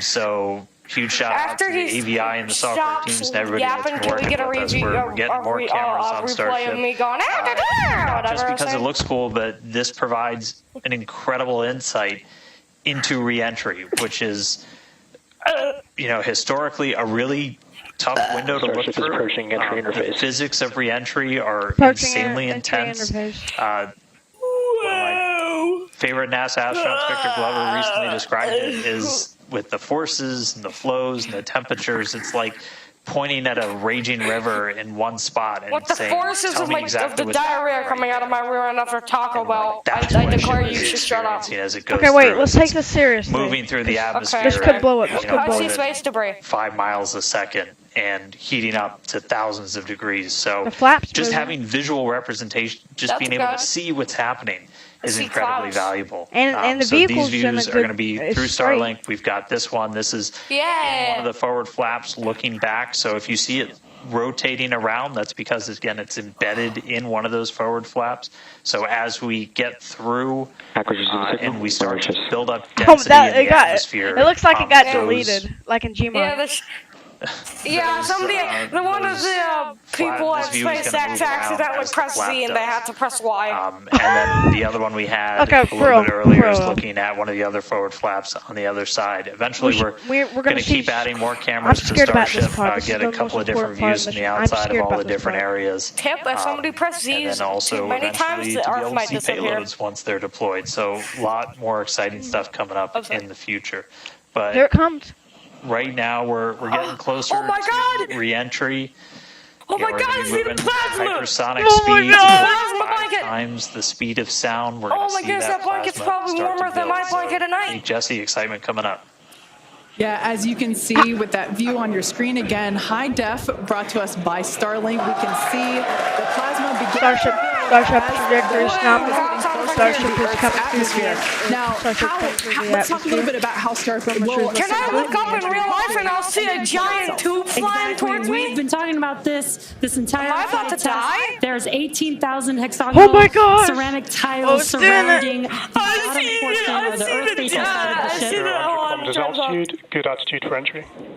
Good out I see the depth of. I see the depth in the clouds. The vehicle is going to see temperatures as high as 2,600 degrees Fahrenheit or over 1,400 degrees Celsius. So those tiles are there to help protect the vehicle from this extreme heat. Yeah, and the flaps will help control it. Now, one noticeable difference I see immediately, those flaps are not moving as much as they were on Flight 3. So that is a great sign, right? We had unplanned loss of roll control on Flight 3, so we added some additional thrusters, and we can see that they're working well, and we have a much more stable view. So those flaps, there's 4 of them, 2 at the top and 2 at the bottom. They're made out of stainless steel, and they help steer the ship, which, as we can see, the plasma continuing to build. Now, if the ship survives re-entry, it will have to perform a flip maneuver, as well as a landing burn. Hopefully we saw this demonstrated in a couple of high-altitude flight tests back in like 2020, 2021. Similarly, temperatures increasing on the nose within expected ranges. Great news there. It sounds like the temperatures that we are getting during this point, which again, we usually don't get during spaceflight because of this plasma. We're getting this live. This is great news. So similarly to, for example, the serial number 10 test that we saw a couple years ago, we're hoping to duplicate that again today. Hopefully we will see it live. And basically the 3 center engines of the ship will reignite and gimbal or point to help flip the ship until those engines are pointing down so that it can land vertically using. So like this. Oh my God! See, even from the beginning of the program, Like that. It's hurt. I can't even see anything now. ways or other ways to help out. This is what you should We also see. want rapid reusability, so we're I can't see anything. Your broadcast is control of the frozen. vehicle. That's exactly what we want to hear for this flight test. Again, we are going to be doing a propulsive landing instead of a more traditional means like parachutes. And we are expecting re-entry to begin here in just about a minute. Re-entry, an awesome view that we have here. Starship remains on a good entry trajectory. This is the same view that we had when we first returned from the coast phase. Again, this is looking at the side of one of the flaps. It's incredible that literally at the bottom of this picture, we're basically looking through plasma. Whoa! Absolutely mind-blowing. Wild, very wild. Now we are expecting entry to begin here in about 30 seconds or so. Entry to splashdown is expected to last about 6 minutes long. And that flip maneuver So, should occur 65 around kilometers about is 10 the- minutes is the before last time. splashdown. Ship 28. And such incredible views that we're Starship is getting. approaching peak heating When are they region. gonna stop talking? Because I want to say something. Great call outs there. Okay. All right, so Yeah, these views are absolutely astounding. Well, I'm just gonna turn them down Just and just continue talk to over them, I rise guess. within expected Maybe, I region. don't know. Oh my God! And in your Never mind. bottom right-hand corner, you can also follow along with the altitude of ship as it's returning back to Earth. Oh my gosh. So once again, this view is basically looking down into the plasma blanket that is building up around the exterior of hasn't blown up. Starship. It is traveling, as you can see on your screen. You can look in the bottom right-hand corner and see how fast it's going, how high it is, as well as the general orientation. Again, So we're seeing a lot more it's stability, about a to lot more flash control down, here on right? this flight, which is great. And, It shows and that on the 15 iterations, the learning. Starship is now in expected And peak 16 heating minutes. region. Peak All right, heating. great news there, telling us that this is basically the hottest point that Starship should get during its reentry. Now, the heat shield is working with the atmosphere for some free braking. Okay, the atmosphere is helping to slow the Starship down. Yeah, exactly. We're not using any engines or thrust to slow the vehicle down. Exactly what Kate mentioned. We're just using the atmosphere and those heat shield tiles protecting the vehicle as it's coming through that I'm high surprised heat it hasn't blown Yeah. up. Now this is We're another at one of those 69 moments that we kilometers. have been waiting for. 65 kilometers Right was now, the the ship last is time. currently Ship re-entering 28. the Earth's That's the closest atmosphere, and by it all got books into and all reentry. call-outs that And we're if it hearing on passes, the this, net, if it this is passes doing pretty reentry, well. Now we do not oh my plan to gosh, recover the it's spacecraft doing it. today, but rapid and usable, Please, Ship rapid 29. and reliable I don't want to do it. reusability is Ship the 29, ultimate goal. you're my friend, and we have close bonds to each other. Look at the look. Did Just you pausing to notice the just take altitude? in It's this 68 incredible kilometers. new and different view that Yeah, we're but seeing. We did get a similar view in Flight 3, but again, the vehicle did lose a little bit of its control, attitude control, and this is a very stable view. This is great. This is exactly what we want, and we are hearing that we're getting expected call-outs.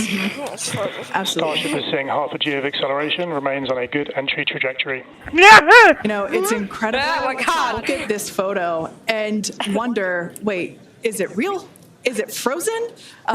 You know, we can see so I was just going to say we can. Oh, that is great news. The temperature is no longer building. But I was saying, like, we have a little bit of indication there. We can see that streaking that occurs and tells us that this is indeed a true view. So once again, we are looking basically through the plasma that is building up around the exterior of the ship. And I still cannot get over that we are getting a live view of re-entry right now, live on your screen. Again, we've said this over and over, but all thanks to Starlink. We are able to use Starlink in space, which we're getting this incredible data. And not only just the data from the sensors, but getting live imagery of what is actually happening, which is great, which we've never been able to do live before. Right. Now, just a quick future outlook here. So in about, let's see, at T plus about 1 hour and 2 minutes, we should hear a call out for entry transonic. That means that the ship is going near the speed of sound. And then about a minute after that, we'll hear another call out saying entry subsonic, meaning that the ship is going below the speed of sound. The altitude is so stopped. These are all continued indications that the atmosphere, right, as the ship comes back down, it is getting through the more dense part of the atmosphere, and that atmosphere is helping to push against the vehicle, and those heat shields are protecting the vehicle during this high heat period. I thought it was gonna go so much faster. It's got a barn. Yeah, Kate, Jesse, we're starting to see as the atmosphere gets denser, you're starting to see a few more particles make an appearance in the plasma. Oh, see, you're looking down at the aft end of the ship in the top left, and you're seeing essentially the flame build up as we go through reentry.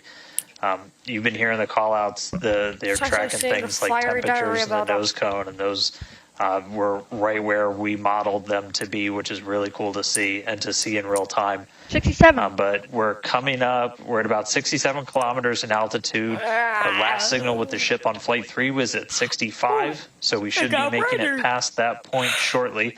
Obviously, as you guys pointed out, we're in a much better control this time as we re-entered in the right attitude, and our flaps have been steering the way so far. Once we get through 66. transonic, that's when you've got essentially Raptor landing bird. different areas Raptor landing around chill the is started. vehicle where the air is either moving faster or slower than the speed of sound. We'll eventually get to subsonic, if we 65 which we have 65. some experience with. We did in our suborbital campaign. Start of Raptor chill. And Starship will eventually 65 get kilometers down to its terminal velocity. The final 64 is March, a new floating trajectory. down to the water. That's just about 200 miles an hour or so. We are hearing oh my goodness, I'm looking in the chat and I'm seeing some insane stuff happening. If we make it all the way down to the water, still going to attempt to land. Oh my god. Still dude, I just looked in the stream chat. It's going crazy. Kilometers in altitude right now. We made it. Dude, we got pink poop emojis and TVs. But now we're going to start encountering increased pressures. You need to look in the chat right now. Go on Prism or go on YouTube. Yeah, I saw that. So we're God, at 63 like, kilometers. Wait, so wait, we're wait, already let's moving just- farther wait. than we did on our last ship- flight. oh my God, when wait, what's that happening? last signal was coming at 65 kilometers. It looks like things are getting cooked. Uh-oh. So again, what Dr. we're really Jimbo looking just at said here is the loading. performance of the heat shield, of the flaps, of the Sent a seals of the loading flaps. emoji. There's just a whole bunch of different areas that we're keeping a really close eye on as we re-enter. Shout out to him. He sent a monkey with a hammer. Oh! And all sorts of weird things. Oh, Starship what's remains on a happening? good entry trajectory. Oh my God! What is that? The blue! Ah, the Looks blue! like we're I on a hate good blue. Actually, trajectory. blue If is you're one of my seeing favorite little colors. But camera moves, blue! that's the flap moving as it continues to Why is maintain. it turning blue? It's gonna make Attitude of it! the vehicle It's as gonna it make re-enters. it! It's gonna make it through Blue entry. is the It's color gonna... of my diarrhea. Gooser, And we I gotta mean, see... not just we- camera hope- views, but we've got sensors inside the ship. We've got those sensors down at the very aft end Is it gonna of work? the vehicle, I hope where it we works. pointed out we had some intentionally missing tiles, where we've got some sensors looking at just how hot it's getting around there. We I'm intentionally surprised put those it in hasn't broke up. essentially the least critical part of the heat shield, where if you had any kind of a breach, it wouldn't be great for reusability. Dr. but Jimbo's wouldn't just be sending, critical for he's just actual, sending weird things. making it through What are the you doing, re-entry man? into the landing. Hopefully we'll see a flip and burn here. 58 kilometers. We're continuing to descend. Again, right now we are over the Indian Ocean. We're actually getting closer and closer to that expected splashdown point, which is just to the off the northwest Oh my corner gosh, of what's Australia. I don't know. Is it flipping? It's not. Look at the orientation from the little ship thing. It's not flipping around, but it looks like it's pretty. It looks like either heat tiles are getting damaged and flying off, or it's just If that you the keep, heating you is keep being an eye on our staggered. speed. The speed is dropping. We're Look hitting in the the, thicker part of the atmosphere now. Discord The chat. speed's going to start dropping precipitously. We're going to start getting Oh my to gosh. transonic pretty soon. And then after Can I that, we'll want get into to? subsonic, This is where scary. we're moving less than the speed of sound. But Are you scared? wow, what a light show so Not far. really. But look in the Discord chat. I said something.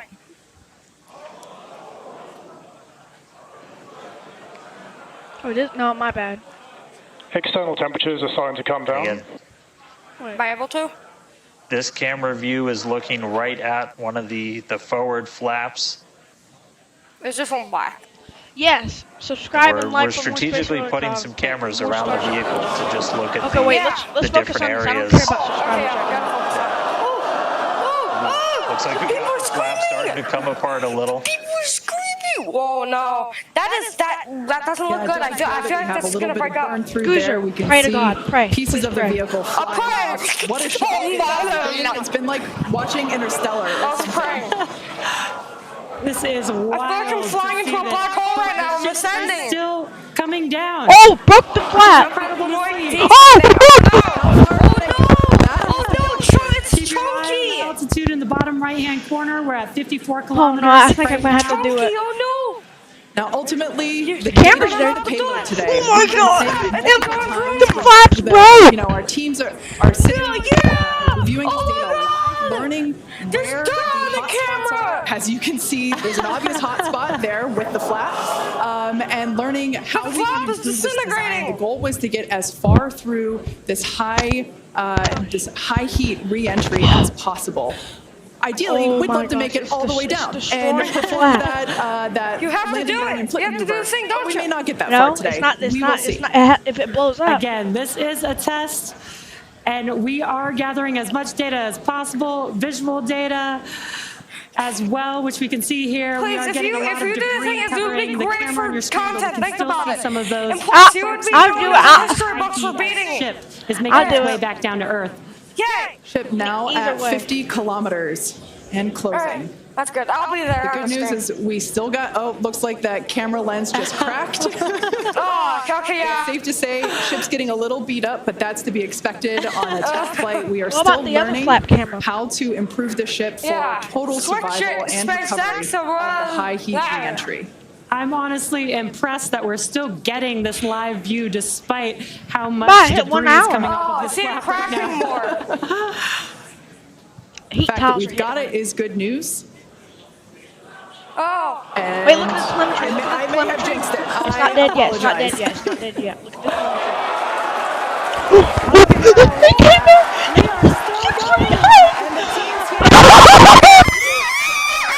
Excited, as you can tell by the cheering behind us. There's still a sizable crowd here at Mission Control Center, Hawthorne. At 1 hour and 3. A splashdown is expected in just a few 1 hour and 20 seconds. It broke the We're flap. still You saw moving. that? It was breaking it. We right? still have lots. Yeah, I was like melting it just like I melt metal whenever I'm bad at welding and I just keep the welder on.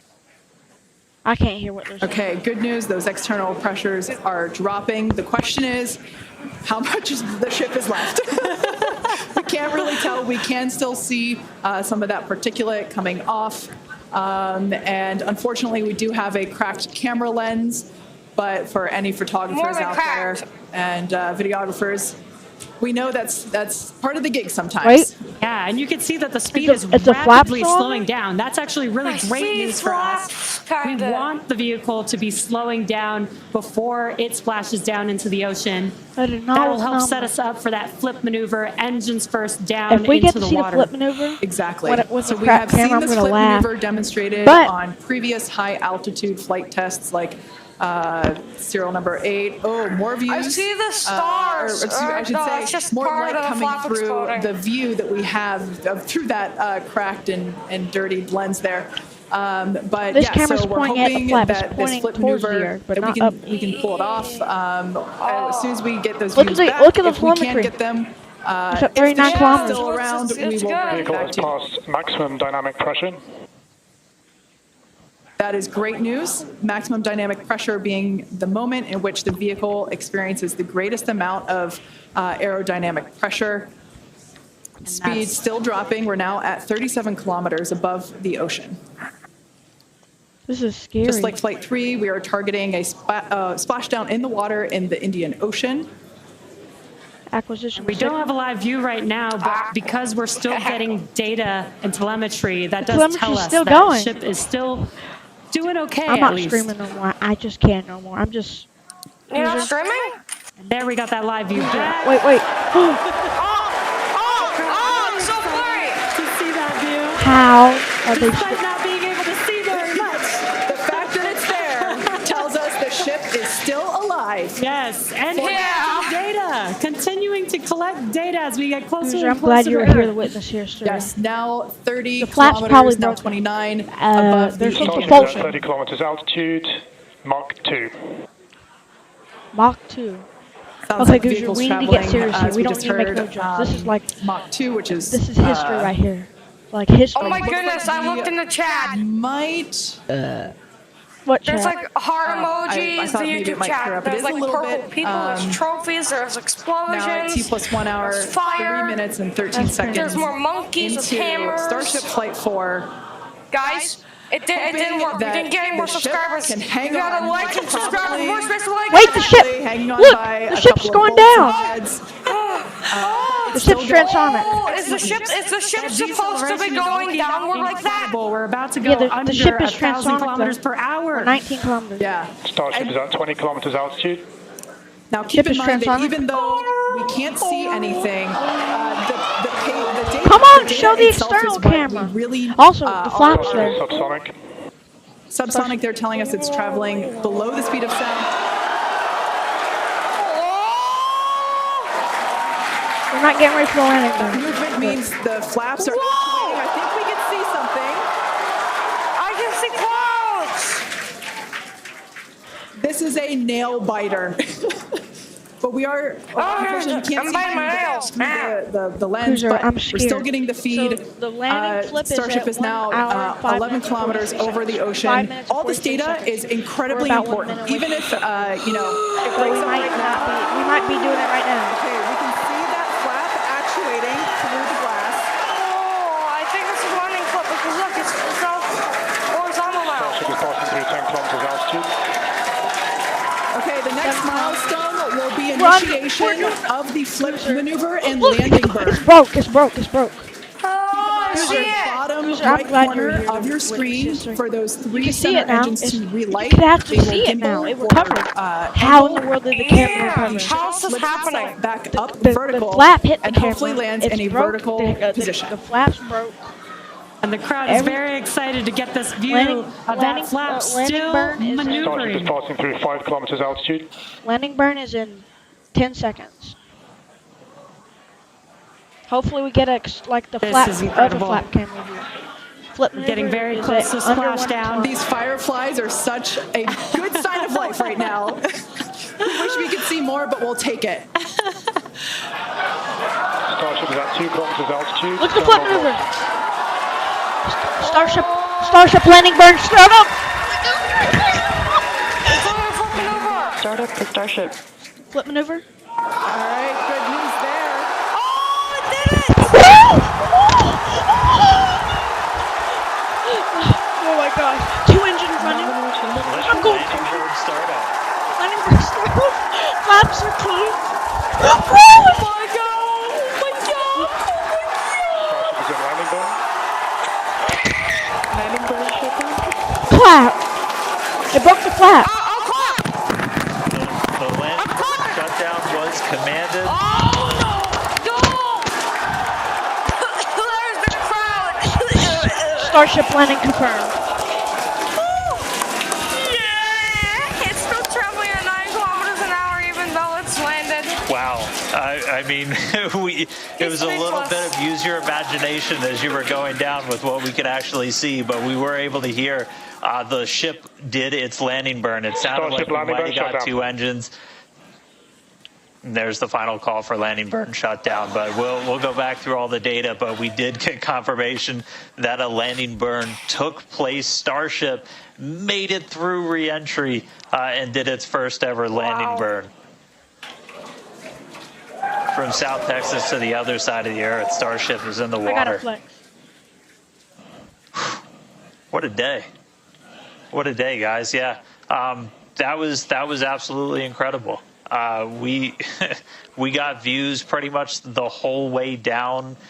Analysis said it could do Have it. you been We weren't playing One sure Night if at it was going to Funky's be a able lot? to happen, but I Starlink don't powered know. through, and we were able to get has- signal. We started to get some debris on the cameras and everything, but we were able to see it. Trying to So, look for your gaming channel. I, mean, forgot what a day. what it is though. Just recapping, everything started off today. We lifted off from here in Starbase Is the logo just about like an hour ago. It feels an like N? a lifetime. Successful super heavy ascent, boost back, and its own splashdown in the Gulf. Ship made it to space, kept its attitude. Successful re-entry through peak heating. We got to see it under flap control through the atmosphere, and we got call out of our first ever ship landing burn after a launch into space. So just really incredible. I'm going to take some time to collect myself, but wow, that was incredible. I can't wait for the next one. Over to you guys. It was so loud here. I haven't heard the crowd get that loud probably since liftoff of Flight 1, honestly. That was incredible. Congratulations to our teammates, to everyone who supported the Starship program. Thanks to all of our future customers for your support. And we'd also like to thank the people of Cameron County, Texas, as well as the Coast Guard, the Federal Aviation Administration, and the government of Mexico. And since Starship got a little bit toasty from that extreme heat of reentry, and we've got our very own Starship right here, let's have a toast of our own. I've been waiting all morning for this. Okay, may I? Light me up. Yeah. Just like Starship, I like this toasty. I'm keeping this. Oh my god. Now, we've got more Starship test flights coming to you soon. Be sure to follow the SpaceX account on X for more updates from today's test flight and future Starship tests. Thanks for watching, and we will see you next time. Oh wow. I'll be right back. Extra, where's your gaming channel? Right back as well.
Hello?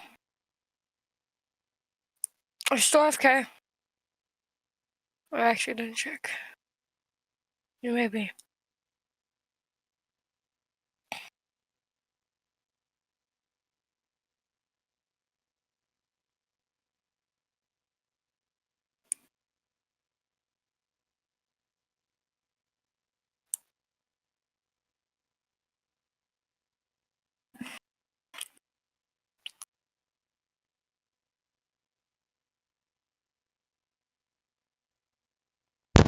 I'm back. Okay. Can you send me a link to your Extra Space Gaming channel so I can be on the stream for that? Yes, I'll do it right after this. After I end this. Yeah.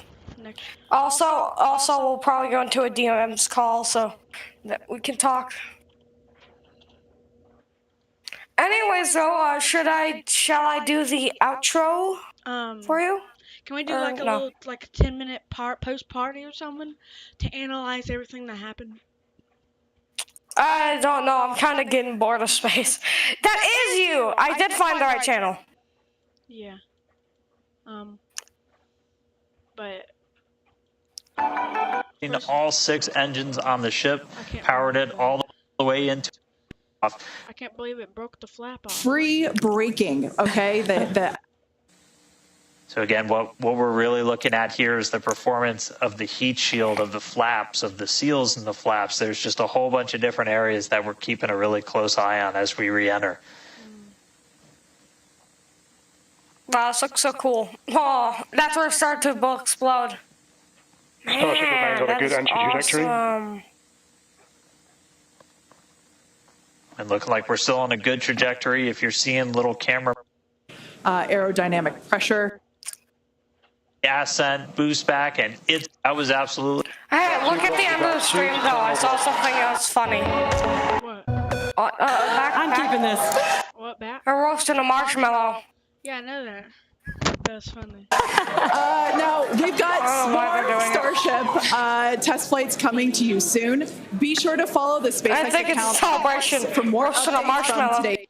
But They're dark. that's the first time Starship has ever successfully launched and landed. I could find Guys, remember at home you need to eat marshmallows to I don't know what I'm saying. Continue. I just can't believe that. This is the first actual the most successful mission. And this is the second consecutive successful mission. Alright, so what is Flight 5 going to be about? Fine-tuning the ship more, or is it going to be actually bringing, like, resources or something? Okay, so look here at my screen. So Booster 12 and Ship 30 will be for the 5th integrated flight test of Starship. What the ship will do for the 5th integrated flight test, which due to the landing problems, which will multiple things for the next launch, which is to keep stable camera views during reentry, to upgrade the ship's flaps so they don't break on reentry. Explode. Yep, and to not lose to make stronger heat tiles to the stronger substance to put to the ship, so the heat tiles Maybe graphene, but I said graphene, you know, and Mr. Man, that person in the Discord, you know him. He said that what if the shielding breaks because it's graphene that's only strong in one direction? That's a very good point, you know. You gotta consider damage from the other axis. It has to be strong in every direction. It can't just be strong in one way. Yeah. Goozer. It would become more space debris. Yeah. So, are you speechless, Lola? Yeah, actually, kinda. It worked. It worked! Yeah, we're gonna end it, Thank you everybody for watching. and see you for, hopefully, this summer, also, the first catch attempt of a super heavy booster, Flight 5. I will see y'all amazing people later. See ya. Yep, we're gonna head over to the Natural Space Gaming channel and start up a live stream. Actually, just for y'all viewers, I'm gonna leave a link to the channel in the chat. There you go. So if y'all want to come over and watch us do things on the channel, I'll be there, he'll be there, you know. Yeah. So, Bye-bye. bye-bye, everybody. Have a good time. Don't get your face burned off by rocket ship boosters, and remember to eat your marshmallows.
Go. Stage 2. Go. Flight directors, go for launch.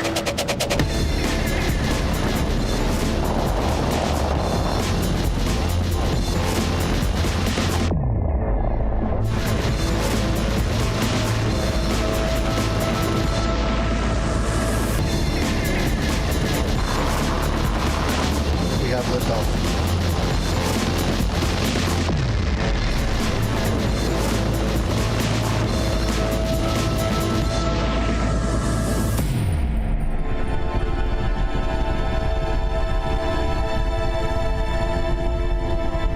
Vehicles pitching downrange.